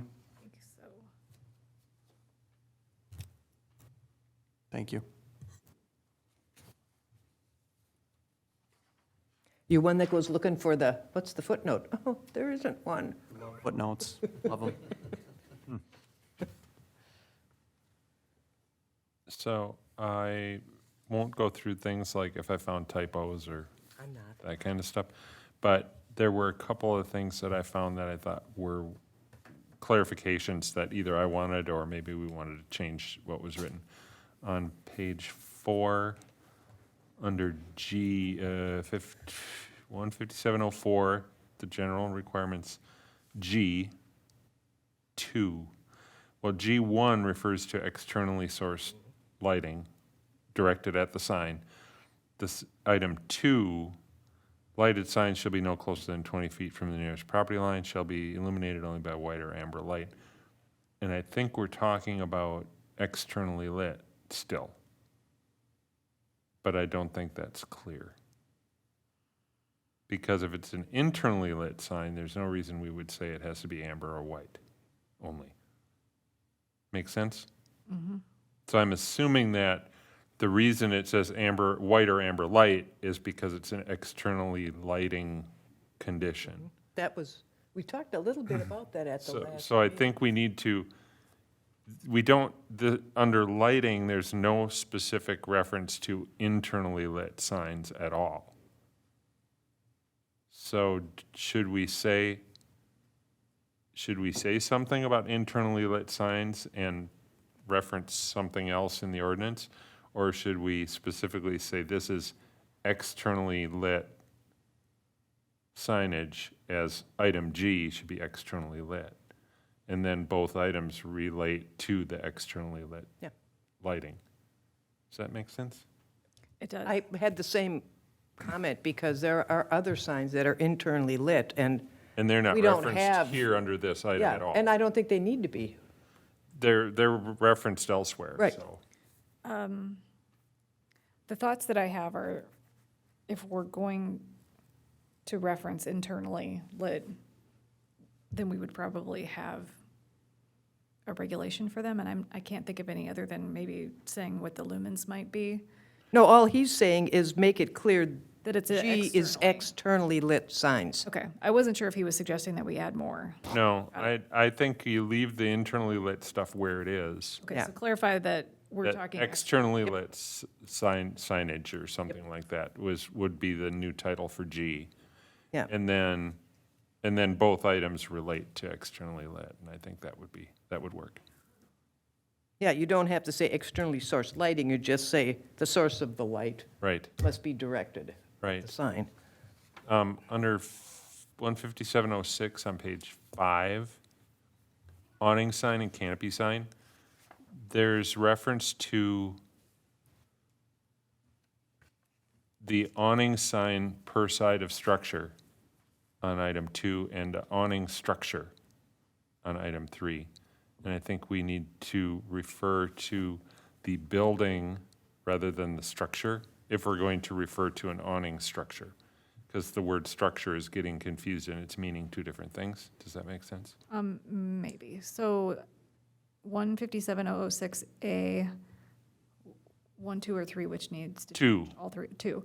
One Two awning, needs change from the word structure, or To- to building structure. building, building structure, Yeah, not just building. so that you're well, it could probably just change the word structure to building. Okay. And do that for A2 and for B2, both. Change the word structure to building, because then the awning structure and the canopy structure is not then going to be confused with the building structure. Oh, but the canopy, this was going back to the gas stations, the canopy's not necessarily on a building, Yeah, it's not attached to the primary structure. but an awning would be. Yeah, an awning would be, So we could just change it for A. yeah. I think so. Could, yeah, that could be true, yeah. On that same page, and maybe you noticed this, but I was wondering, the EMC display, the bottom of the page. Should we just say maintain it no less than 8 seconds instead of saying it has to be 8 seconds? Can't be a second longer. We'll have somebody out there timing it. I sure hope not. Be surprised. 7.43 Yeah. seconds. Okay, so EMC shall, could you say the wording again?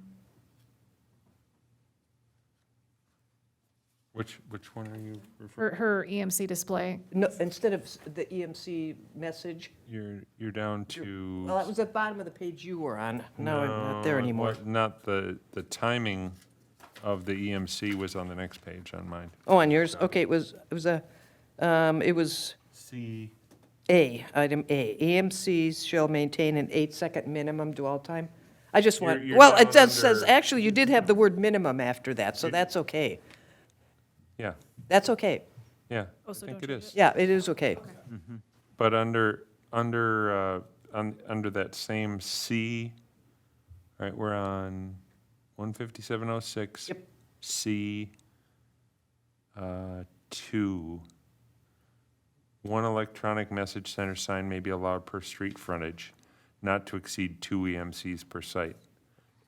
Are we talking about faces? no, we're talking about, oh, shoot. Because, well, I go right back to the Casey Lake sign. You know, as a good example of a two-faced Yeah, EMC. yeah. Now, does that mean we can have two-faced EMCs per site? Or two faces per site?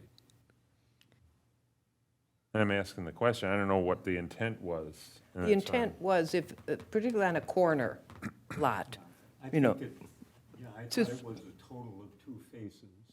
So one situation might be you got a face on each side of Of one sign building, yeah. structure, one piece of, facing out versus the one at Casey Lake, which is 2-sided. a two-sided, so it's two So faces it's on the its frontage. allocation. Yeah. So I think then we need to say, shall not exceed 2 faces with EMCs. Or something along those lines, if that's what the intent was. Is that, is that what the ending says, though? Not to exceed 2 EMCs per site? Well, and one could argue that an EMC is a face. Because if you have a two-faced monument sign like we have at Casey Lake, it's really 2 EMCs. They are individual devices. There's the structure and then there's the face. Yeah. Yeah. So for example, if we wanted to add a monument sign or an EMC sign on the northern side of Casey Lake, that wouldn't be allowed if it was two-sided? Yeah. Right. Is that what According I'm to hearing? this ordinance, Okay. And we don't want that, or we do? I missed what you were. Well, that's why I thought that one we need to talk about it, because we need to know what the intent is, and we need to concur on what the intent is. And I think that's why I go back to the Casey Lake as a good example, because it obviously has multiple frontages. If you wanted to put a sign over by the parking for the ball field and put another EMC over there, one face or two, according to this ordinance, you couldn't do that. Right. Right. I would imagine that probably every monument-style EMC is going to want to have a two sides. It depends. The one over at the church, that one is two-faced. isn't That's it? two-faced. That's two-faced because it's facing the Mm-hmm. highway. I don't know about the one at Holiday, up on the pylon sign at the Holiday Station. That might only be one I think side. that's only one, but I'm thinking anything that's on a monument is probably going to want to have two faces. Yeah, one downtown? likely, yeah, unless it's specifically facing one street. Right. Then they might just That's one. probably fairly. I mean, I'm okay with the two. I mean, they With the do two give off faces, light, and it's like, at some point, if it becomes a problem, I don't think it will. can't think of where you might do that. I think Where only, just a only normal on a very sign large would site. Like, I could imagine a site as big as Target's property or something, that they Yeah. might want to, Maybe, yeah. you know? But they're- Two-sided. They might, it's a big enough but piece they're of just so distinctive in the first place, and they always have their nice big sign, because Yeah. they want people to see it from far and near. So, I mean, those aren't the best message-type signs. Those are, you put other stuff on those, not the name of your business. Here we are. So I'm okay with the two. Two faces. Yeah. Yeah, I am. A total of I think you could say two EMCs and put in parentheses, faces, or something like that. So you're kind of identifying, what we mean by two. Okay. Got it. I don't mean to belabor things, but Oh, I think this is good conversation. I'm just making sure I'm getting the proper notes down. I have to admit, with someplace like Target, I could see, something that large, I could see them wanting to have two-faced EMCs, one by each main driveway, that would be, advertising their product or their They might want specials to, or but- whatever. We have, doesn't mean that we need to that allow doesn't it. mean. Yeah, well, that's true. We're fine with that. There are other types of signs. Yeah. And we allow plenty of them, all the temporary signs. If you got a sale going on, put out your temporary sign, just make it look nice. So I'm going to bring up another one, sorry. Let's see, which section are we in? We are still under You're the at same 06. main section. Go down to G, projecting. 3. If you look at G3B and compare it with the roof sign, which is no, I'm sorry.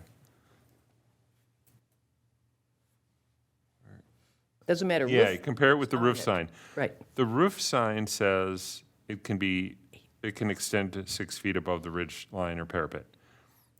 The projecting sign specifically says it shall not extend above the building Right. parapet.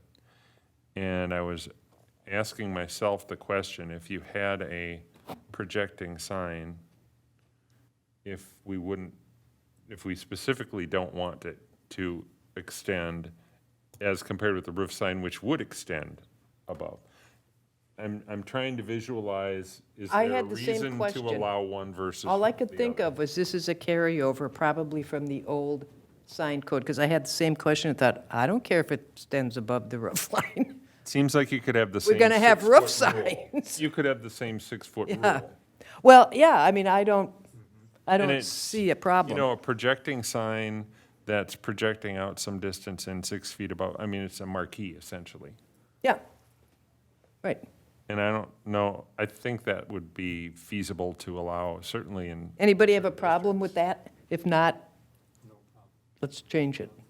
Allow it to be 6. So make the projecting sign language parallel to the roof sign language as 6 feet above ridge line Right. parapet. I mean, it's not unusual for that No, it isn't. at all. And it wouldn't be any higher than a roof sign. Then the next item, wall signs. Oh, no, not the wall sign. Wall signs shall not stand more than 6 inches away from the wall. The only thing That's that carryover. struck me about that is sometimes a wall sign is mounted on a raceway. And the raceway is probably a 6x6 raceway. Do we care how far out it is? No, Okay. We really don't, I just I want it to mean, be structurally sound and Yeah. not fall on somebody. yeah. should we just remove the projection reference? I3. Okay. Is that right? Get rid I- of As it. long as Get it's rid of high, I3. just give the height from the floor, so to speak, so people aren't bashing their head into it. Well, as they no, walk I mean, by. that's, you're talking about other ordinances then. No, I'm talking about stuff we have in here for other types of signs. Yeah. As far as the height clearance. At 6 inches off of a wall, that's actually an accessibility measurement, so, It is, yeah. It's, yeah. I mean, True, but I don't understand what you mean by that. Your sign would have to be a certain height above ground or you would have accessibility problems. yeah, Because somebody who's blind would bump their head on it. of course. it's. But we it's don't part worry of the about that. accessibility code that things It is. cannot project more than 6 inches Yeah. off Yeah. a wall. Where Do we maybe reference the ADA then in that, just I don't say think that we it, need to. Because that's just a different requirement they need to comply with. It's completely outside of this ordinance. Well, But except they some of still need the to other comply. signs we do apply it to, and it applies to them as well. You can't, extend yourself into that clearance. And I just don't know why we just don't have the same height thing we have for every other It's sign. actually, in ADA, it's actually 4 inches. I understand. I'm talking about, what we talk about here, I'm trying to find another one. There aren't that, even the Well, there are projecting. 8 feet above, Maybe it's earlier. 8 feet above the pathway or sidewalk. Right, That kind of that's, thing, yeah. yes, just put that, the height. Could. It do can't that. be any lower than that. That's just an easy way to do it. And if it projects out 12 feet, that's the way it is. So what if you wanted to put a wall sign at, like, reading height? Is that objectionable? If you're walking by Well, I and wouldn't it's at be this height, objection, eye not to level? me, but other people. Because I don't see the reason that we need to say it has to be 8 feet.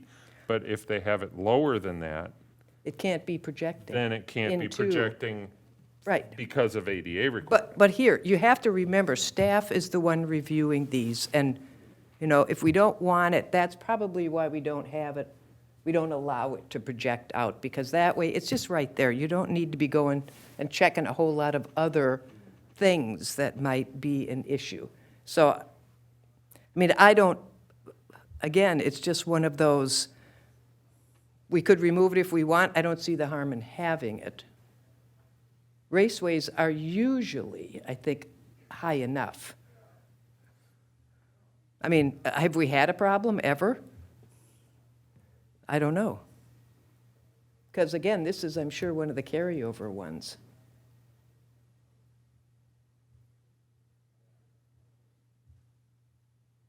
I don't know. Yeah, I don't know either.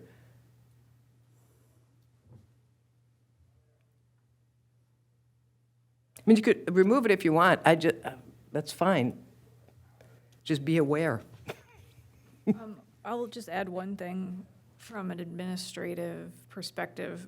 I think that if somebody's pulling a permit for a sign, it's probably only going to come to me. Is that right, Lisa? Yeah, I'm not checking for ADA compliance. I know. So if we want to make sure that it's ADA compliant, we might want to have the language in here. Well, that's not our purview.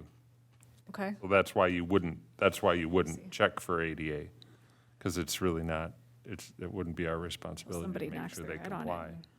Then we're in trouble. But the problem is, it's not going to be reviewed by a building department. Right, that's what I was That's the getting problem. at. That's why we put the standards that we need in the ordinance, on this ordinance, if that's our concern. If we don't want it Then we're back, I'm sticking out, then, back to what Cameron said. Do it. Should we reference ADA? Maybe we just send it to the building official to look at. Because that's, If you're pulling a permit, it's for a permanent sign, and maybe it does merit then to have a building official look at it? I don't know what our process even is, to be honest with you. Pretty sure they just come to me, or, you know, the zoning administrator.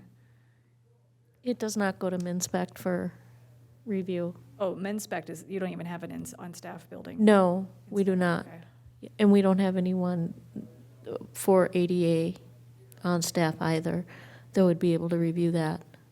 Because if it was a significant structure, a significant sign structure that might have, I guess we could always pull engineering in if it was gonna be, you know, if we have something that's a zoning permit that just looks a little bit more complicated, like a retaining wall that is in excess of 4 feet, then we'd have Morgan look at it. We had 6 inches in there for a so reason. We've projecting had it. elements, I don't have a projecting problem. elements beyond 4 inches must be either lower than 27 inches. And, let's see, how can I easily say this? Yeah, 80 inches and 27 inches are the magic numbers, and 4 inches of projection. So if you said it had to be no more than 4 inches projection, you're covered. But if it's more than 4 inches, then it has to be within a certain range. And we've said complying 6. with ADA. Do we want to If go we down say to 4? 6, then you Or do you wanna have to leave it at either 6? extend it down below 27 inches or, you know, above, what is it? What's the 80-inch number here? The 80 inches. 80 inches is,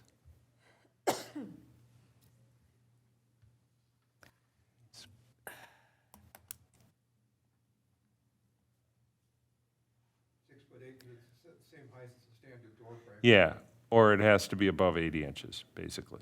It's the cane It's the sweep. cane sweep. So 4 inches. But that doesn't make sense to require signs to always be 4 inches or less. Because the sign high on a building, it doesn't matter. So my point being that it only matters if it's down within reach where somebody can bump themselves on it. That's the only time it matters. I understand what you're saying. I just think, I don't necessarily So if you see said- the problem with where we, If you even said, with 4 if you inches, said that the because- sign has to be at least 80 inches above the ground, done deal. Oh, Then- yeah, you Then how could do far it that. projects doesn't matter. well, that's where we usually get our 8-foot clearance that we usually require for signs that project out. That's what I'm saying. You can do, it can't be any lower. I mean, but Yeah. again, I agree with you. Do we want to say you have to have your sign that high? If that's the simplest way to do it, and that's what we think, That then is let's just do definitely it. the simplest way.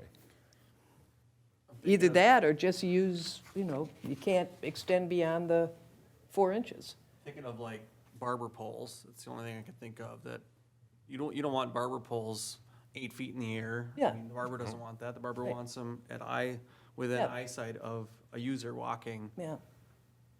But aren't those usually less than 6 inches protruding from a building? So do we want to preclude somebody from putting barber poles in by changing this? I don't know that we want to do Barber that. poles, make them an exception. Yeah. Right. Not a lot of barbers. No, because Like a Well, you lot. could actually make it a projecting sign up higher too, and then it's very visible. I guess I don't know. I Get guess- it up in the air. I try to go back to like the least impactful change at this point. Are we searching for a solution, searching for a problem? Exactly. Yeah. Should we just leave it Yeah. as is? I'm fine with it. If we want to go down to 4, I'm fine with that. It's either that or you're going to have to do something about the height piece. So, Well, what I didn't want to have was a wall sign that we limit to 6 inches of projection, and then it really limits what you can do with a wall sign. Well, you couldn't do a painted wall sign. You could- I mean, you couldn't do a sign, any kind of a sign on a raceway, because they're always more than that. The raceways are almost always a 6-inch can't do raceway. a moving one So anyway. that's why it got my attention, because I thought, Just specify that wall signs on a race, Just leave it. Just leave it the way it is. We don't allow EMCs to have moving messages. Why would we want a raceway? Maybe I'm not understanding what a raceway is. Isn't it just like the metal thing that you're attaching? That you run the wiring in, Oh, okay. so that they don't have to, like, if you had a sign that had 10 letters, 10 individual letters. Yep. Like channel letters, and you don't allow a raceway, then each individual letter needs a connection point. Got it. That's okay. So if we It's a want to say choice. that, then we want to, maybe want to talk about just leaving it as is, and then it limits them. And that's probably okay. I think it's fine. That's been the standard for, I don't know how long, and I haven't And no seen it problems. be a problem. Okay, I haven't seen it. I think that you made the right point. We're seeking a problem here that isn't a problem. Sorry for bringing it up. That's okay. Well, I guess, worst-case situation, we change the ordinance. Right. That would be worst case. No more of that. These are being I'm sorry, carved I'm in going to keep stone and going. brought down from the mountain, right? A couple of things. Brandy, did you see my item on 15707 multi-tenant buildings where I changed the master signage plan to the master sign plan? And then email that you. Just to be consistent? Yeah, I emailed it to you. I haven't looked at Okay, it, well- but I do like the idea of consistency. Just so you know, we referred to it as a master sign plan in one place and a master signage plan in 3 or 4 other places. So it was getting language parallel. Yeah, So that's what that was about, I just. think master sign plan probably is. And then on 15707C2D, okay, buried myself in this. The plan shall be signed by all owners or their authorized agents. I wanted to change be signed by because we're talking about signs. I didn't want to use signed. Where is that again? C, C, it's 15707C2D as in dog. okay. The plan shall bear the signature of.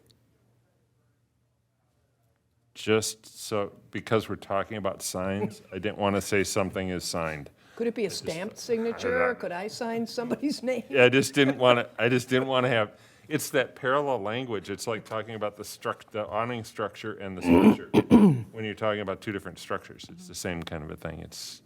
You need to be as clear as you can.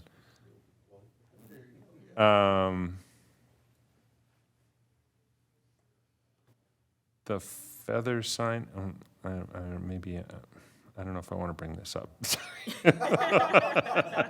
It's going to be another problem we're looking for a problem. Is it in your list of things that you? It is in my list.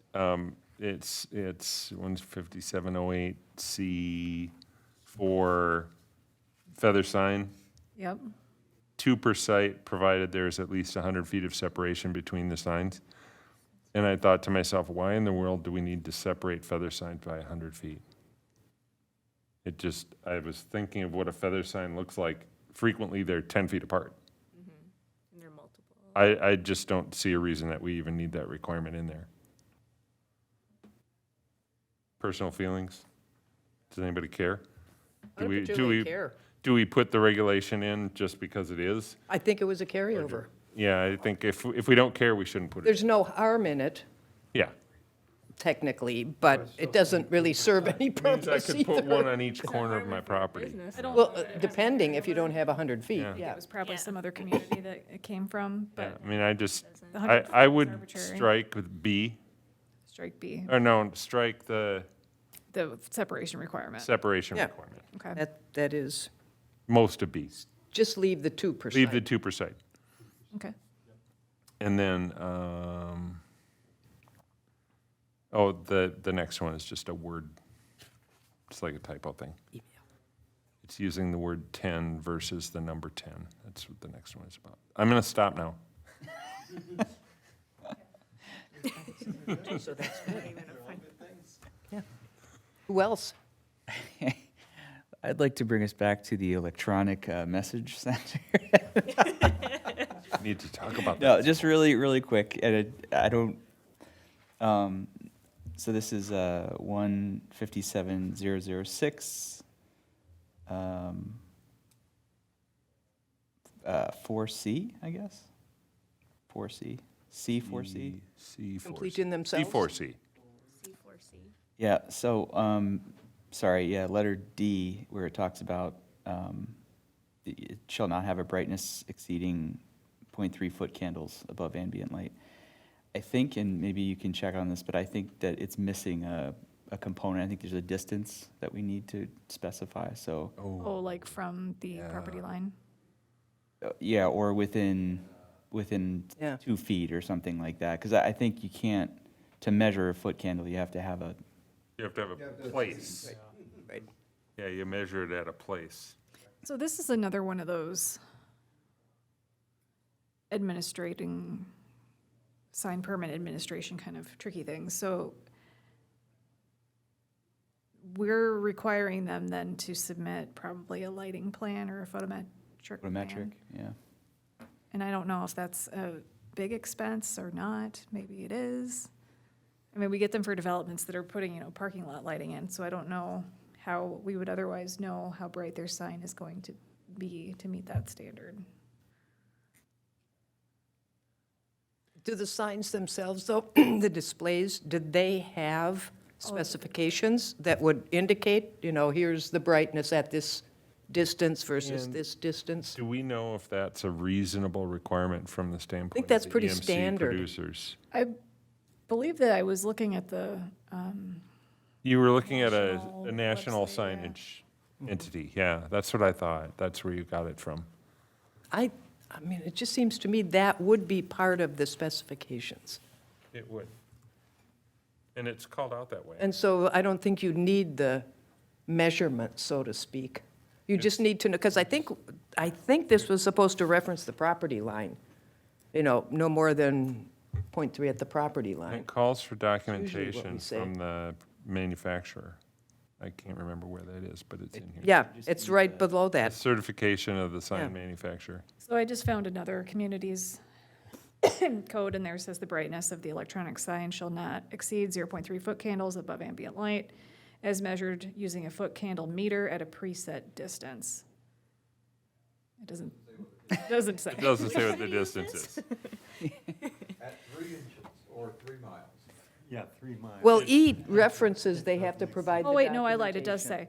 documentation. There's different So- criteria based on the size of the sign. So a 12 by 25 sign face, you have to be 150 foot back. And then the larger the sign, the further back you go. Mm. We have a maximum size for those, don't we? Do we have a light meter or a, No. It probably would never be enforced unless someone complained. Yeah, Then it would have to be measured. although I would include at the property line. I think that's what would matter, is at the property. I would include that, because then if it does have to be measured, you've got the place you're going to measure. And the property owner probably doesn't care if it's on their own property, Right, whether it's 3 or 4, right. 20. But if you put a sign 10 feet from a residential Right. piece of property, That's where it matters. That's a big Yeah, deal. Exactly. saw out somebody's bedroom window, that's when you're gonna Yeah. hear about it. Yeah, I think that makes sense, because, I mean, lighting plans that someone would submit to you, it's to the property line, Right. right? So, And there's a limit yeah, at the generally property it's line. 0.0, like at the property line. Yeah, So I don't know if 0.3 is right or, I'd leave it. I I'd think leave it's it at okay. that. Okay. I think it's Yeah. okay.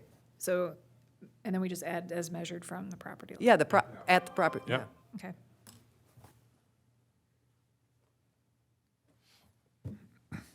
that's it, that's all I got. good. Who's next? Was that it, That's it? Rick? How, Well, I haven't done mine. oh, no. Hey, what time is it? Mine are, I think, would be relatively easy. But I'm right back at 157.001, and it's just a clarification. Item C. Any sign type determined by staff not identified may be considered by the planning commission at a regular meeting and forwarded to the city council for review. Does that mean the PC sends a recommendation to the council? It's not clear. Are we just looking at it going, oh, cool? And it goes to the council? Sounds like a good idea. It's a new type of sign. Yeah, right. I mean, I just would like that a little more specific. Okay. Forwarded with a recommendation to the Yes. city council. Yes, it's, yeah. Okay. I have to look at some of these are just more wording than anything else. But on page 65, and this is general sign regulations, 157.004E, placement, number 3. It says signs and their supporting structures shall maintain clearance and not interfere with any surface and underground. We talking about, what clearance are we talking about? Height? I think so, yeah. I don't know. I don't know what clearance that is. That's a good question. Do you know? I mean, can anybody think? I can't think of anything. I think just take it out. It sounds like it's words that aren't necessary. I mean, I think not interfering with surface and underground utility or communications. Yeah. Equipment is very important, but Right. what But we don't clearance would allow, even that's be in an the issue? right of way, and we don't let you put it there. There's a reason we don't. I mean, I couldn't think of anything. So if nobody else can, I'd say, I don't see why we have it. Are you saying reword it? No, I'm saying, Take it out. Three? Take I out don't know the- what it means even, Take out the maintain clearance words. because it doesn't even say clearance. Okay, but so three Where? should stay, but just be reworded. So signs and their supporting structures shall not interfere. Shall not interfere. Right, right. Right. It was just one that I thought, how come we haven't seen that one before? I mean, I didn't notice that one before. That's good. On 67, oops, nope. Yes, the same asterisk thing, that's okay. 68, the EMCs, back to the EMCs, but it's item 5 and it's the table. So it's a really easy one. 25 to 34, the next one should be 35 to 44, not 25. Oh, very good catch. That was an easy one. Yeah. It was just such a little table, it was easy to do. And I actually did, I know we kind of discussed projecting, but I had a different question. On the projecting signs, I'm on page 69 of 76, items C and D. And somebody knows this, I'm sure, but why can the horizontally oriented project more than the square or vertically oriented sign from the face of the building? I'm certain that's probably a carryover, but I can't envision why. Maybe because the more you're projecting outward for a square sign, the bigger the sign is getting? That would be the only logic behind it, I think. But do we But care? does it matter? Why In other would- words, if you had a vertical sign that projected out 8 feet, it wouldn't, if it was a vertical sign, it'd be a huge sign. Yeah, but it can only be so huge, depending on, So I you think the know. vertical and the horizontal orientation, maybe, does it even matter that they are No. projecting differently? I, Because you're talking about a maximum projection. Well, Right. and then we also say that they can't exceed 12 square feet in area. right, Right, so you could maybe, Do we even need to specify the projection then if we've got this set on this? no, we've got, no, but the 8 feet might be a good maximum, but then if it was a vertically oriented sign and it's limited in size, it won't project 8 feet, because they just wouldn't physically be able to do Yeah. it. So if you said, signs shall not project more than 8 feet outward from the face of the building, that's gonna cover everything, if we would allow 8 feet. So for a particular type of sign or shape of delete sign. delete D. So you could and then delete C is D changed. and change C to say, projecting, signs shall not project more than 8 feet, and take the horizontally oriented part out. Because 8 feet is obviously the limit that we were shooting for. And they can orient them however they want to. And a vertically oriented sign probably would not project 8 feet, because I don't think it's physically I possible. don't think it would either, but it just was I one don't of think those. they why could do do we- it. Why do Yeah. we have that? Okay, Simplifying, that's good. yeah. Well, it's always nice. Just one quick more editing thing on 70 of 76, 157.008A. The end of the second sentence, it says, each of which are regulated by below. So we probably just want to say regulated below, and skip the little word by. That's. Oh. Yes, you're absolutely right. Thank you. I thought I could read. Very good, very good. I was Sometimes you reading wonder. I was reading a different sentence, that's why I was poking. I figured that. You were going down the page, beyond that. I have to see. Good, I got that one. I just want to, because I read myself a little, well, I sent her a little thing, I wanted to make sure I'm covering. Oh, yeah, 157.010. A. I was wondering, we don't have any, business addresses or building addresses aren't regulated, so I could have a sign of any sign I wanted. And all it would have to have, if I just put the numbers in the name of, I could have, gosh, huge sign. Yeah, you could have a huge sign Yeah, with your cool. address number on it. Lighted, flashing, whatever I wanted. So if you're the 801 company, you exploit it. Yeah, I could do a whole lot with that. But that was one question I had. I mean, I don't mind exempting them. It's just one of those, just something to think about. I'm not asking to change it. What I am saying is I'm wondering if item 7, under A, if we couldn't create an exception that would incorporate public safety signs, signs that are required by a government. And the one I thought about was dangerous dogs. I mean, required.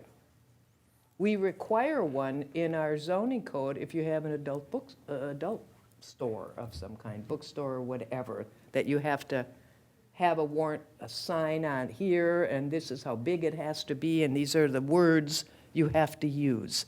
And I'd kind of like to just have that exemption, because Would you call those regulatory signs? it's like public serve. I'm just trying to think of what would be a single term that we could use. Well, to me, it's like traffic signs and signs that are required by a governmental body. Because we require them, sometimes the state requires them, who knows, there might be other governmental entities that do. I just kind of think that would maybe be a good thing to have. I think you might have that in your earlier ordinance, and I could see. I didn't care for the way it was worded, but there was something to that effect. It's just like city signs, and I thought, well, that's too generic. But it's more, to me, it's more things that we're going to make you put in your yard or on your home or on your fence, because if you have a dangerous dog, as an example, we don't allow signs on fences. Well, you're going to put it on your fence. So why not just recognize there might be some things. Maybe public safety and regulations? Yeah, and to me, it's, like I say, it's government is requiring it, the local government, state government. It's not, I feel I want to put this up for public safety, it's, I have to. Is it government required? Yes, yeah. Yeah, so that would be traffic, signs. We could exclude traffic signs and signs required by, or regulatory or governmental body. Yeah, just that big bucket. If you're going to change that, though, I do, just the idea of traffic signs feels like that's restricting it a little bit too much, because people will interpret traffic as automotive, whereas you might have bicycle and pedestrian traffic signs, but people might not consider that to be traffic. So, So the public safety and regulatory signs. count. yeah, Okay. Yeah. that's what I'm thinking.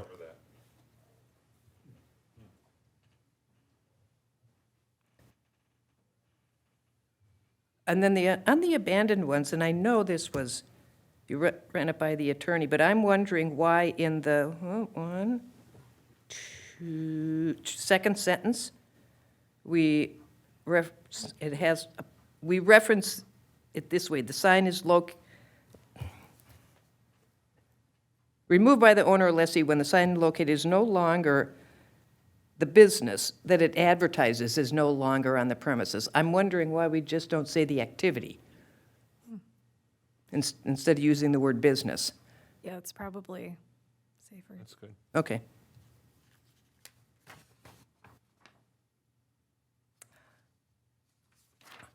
I think that, let me just check my little list. The rest are picky that I can send you later. Oh, no, now mine are down to the one, I think. Oh, I did have a question about, because of the terminology issue, I did notice that periodically we use sign and we use sign structure when we're talking about clearances. And to me, that's this would make sense that it's this, but sometimes you just have that general caveat in language before you do your definitions or how to interpret, and it just says, the words have the meaning that you would expect. You have to take them in context. And we have that, I think, in our zoning code in the definition section, and I wonder if we shouldn't include that in the definition section. Something about the interpretation. Yeah, it says the following terms as used in this chapter shall have the meaning stated, blah, blah, blah.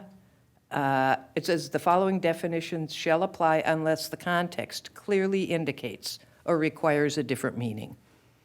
And I think that just encompasses that whole, hey, come on, don't be silly. Here's what it means.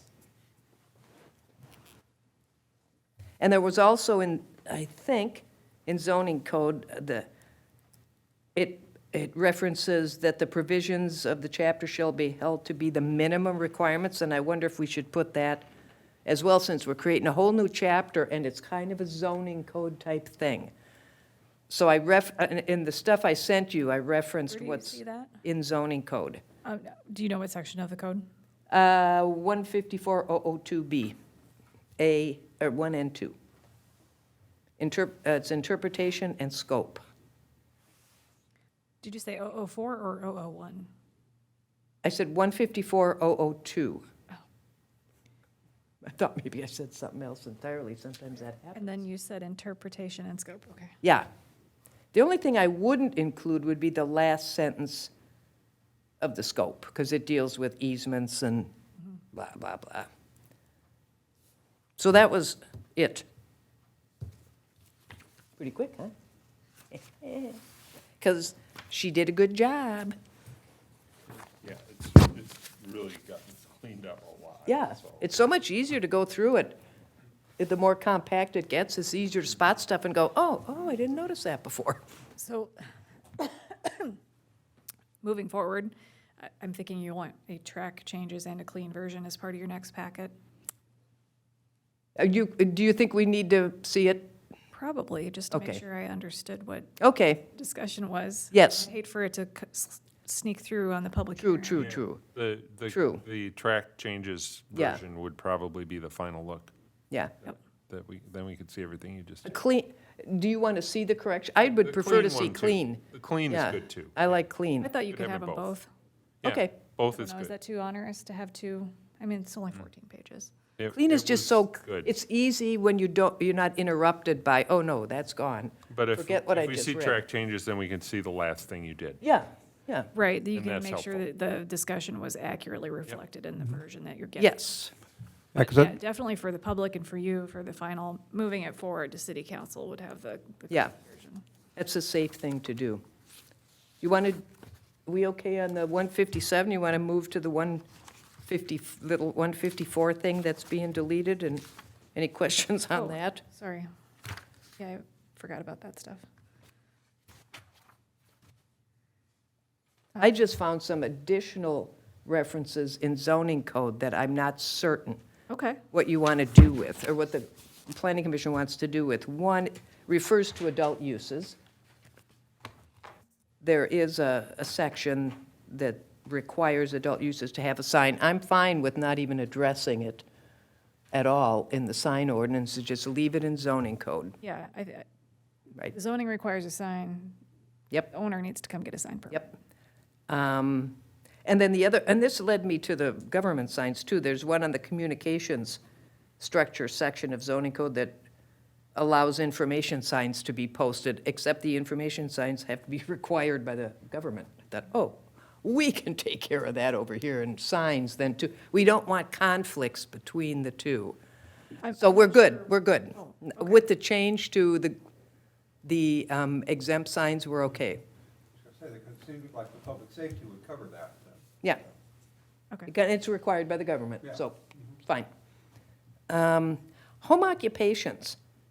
We do allow a non-illuminated nameplate, a maximum of 2 square feet in area.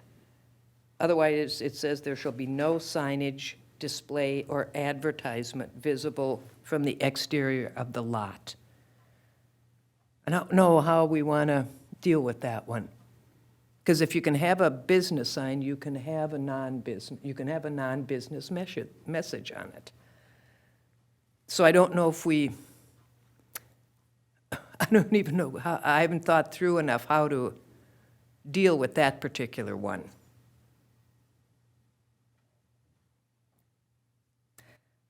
I don't have a necessarily,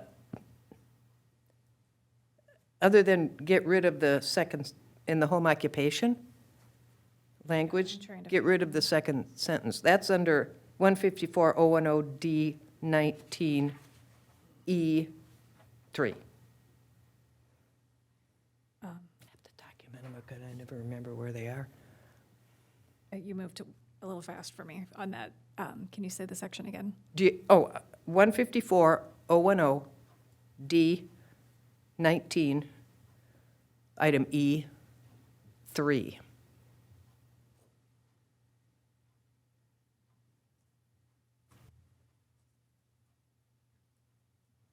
D19. It's hard to find stuff in here quickly. It's the one that allows the non-illuminated nameplate on the front facade.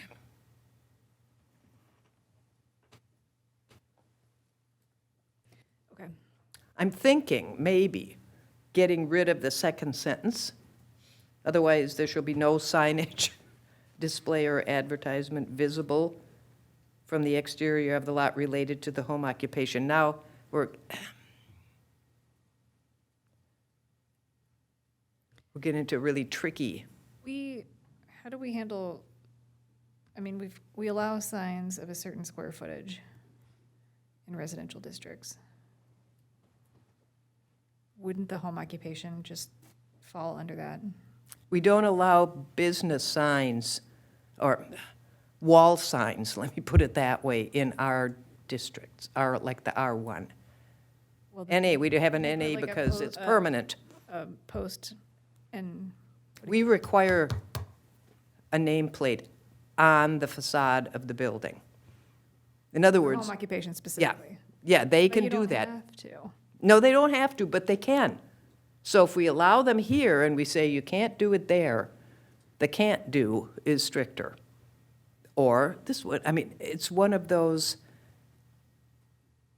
tricky ones. I'd almost prefer not to require it to be on the facade of the home.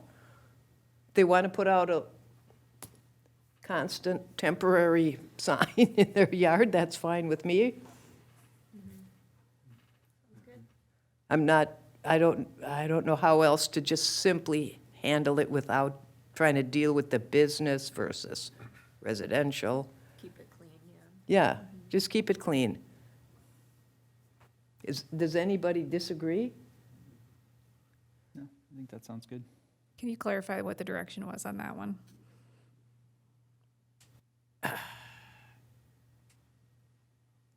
Get rid of requiring it on the facade, is what I was saying. Well, it says you may. I know, you may, but you can't. We don't allow that, Oh, is what I'm saying. okay.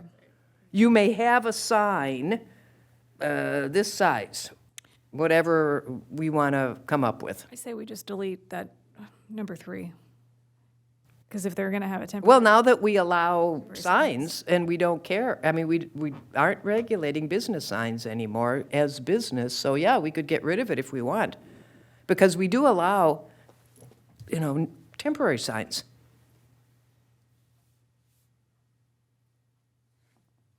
This seems like a policy decision.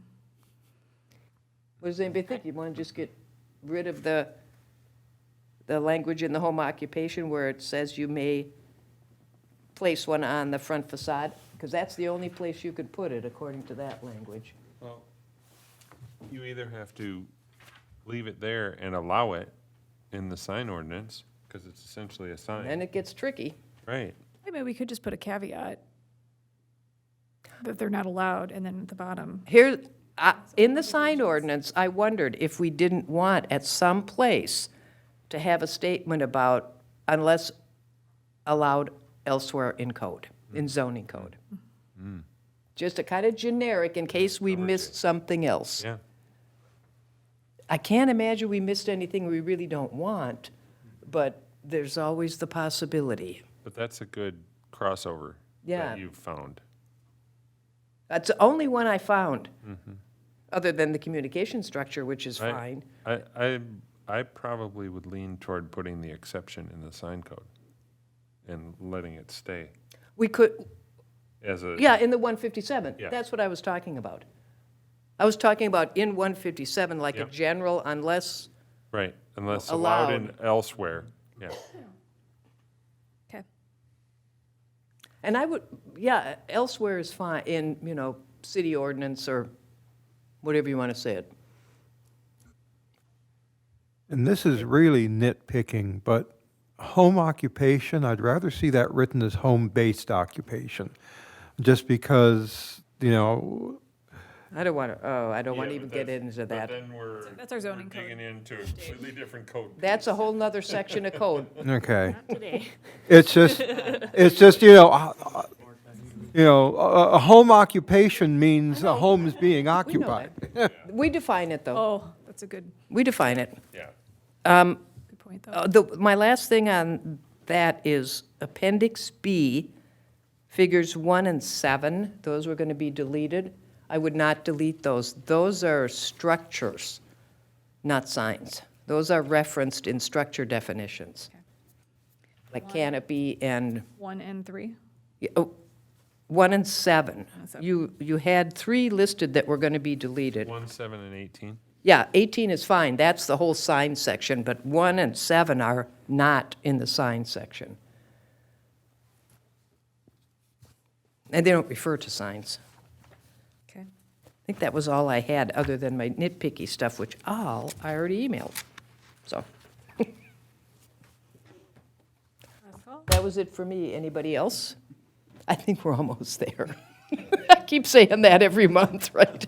Looks like it's almost done. We said that last month? You heard it last month. Probably heard it the month before. But again, if anybody thinks of anything, if anything pops into mind, be sure to get it to Brandy so, we can get this really in the shape we're all comfortable with. We haven't made massive changes. It's, I think you might be making it short, maybe. yes, that's the goal. Shorten that up. Okay. Thanks, Brandy. Staff have anything else? Lisa? No. Thought she took a nap. I wouldn't blame her. Napping with her eyes open. Yeah. Just taking a rest over here. Anything else from you, Brandy? Okay. Lisa? All right.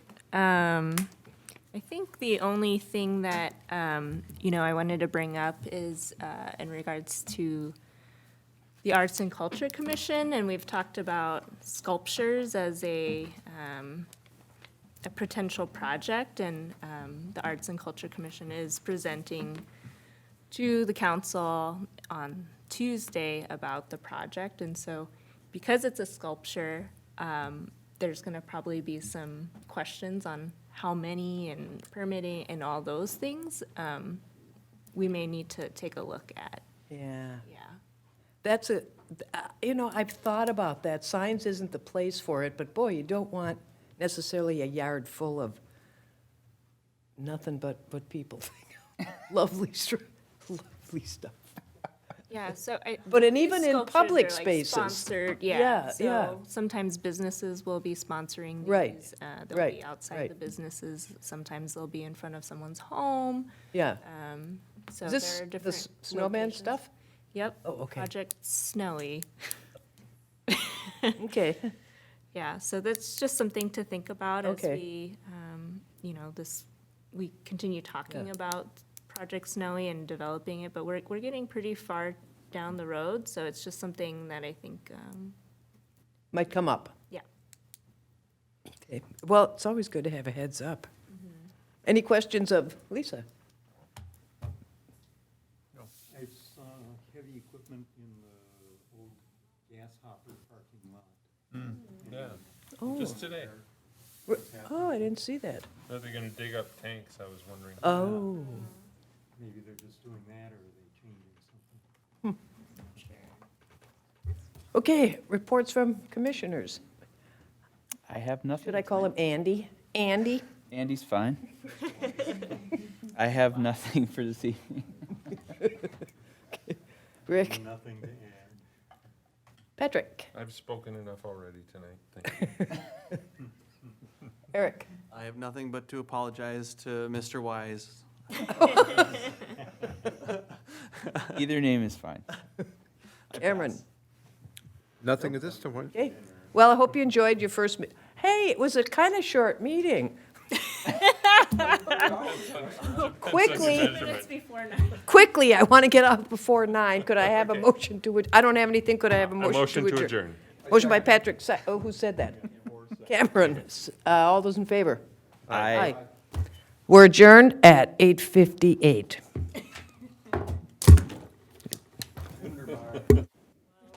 You feel proud, don't you?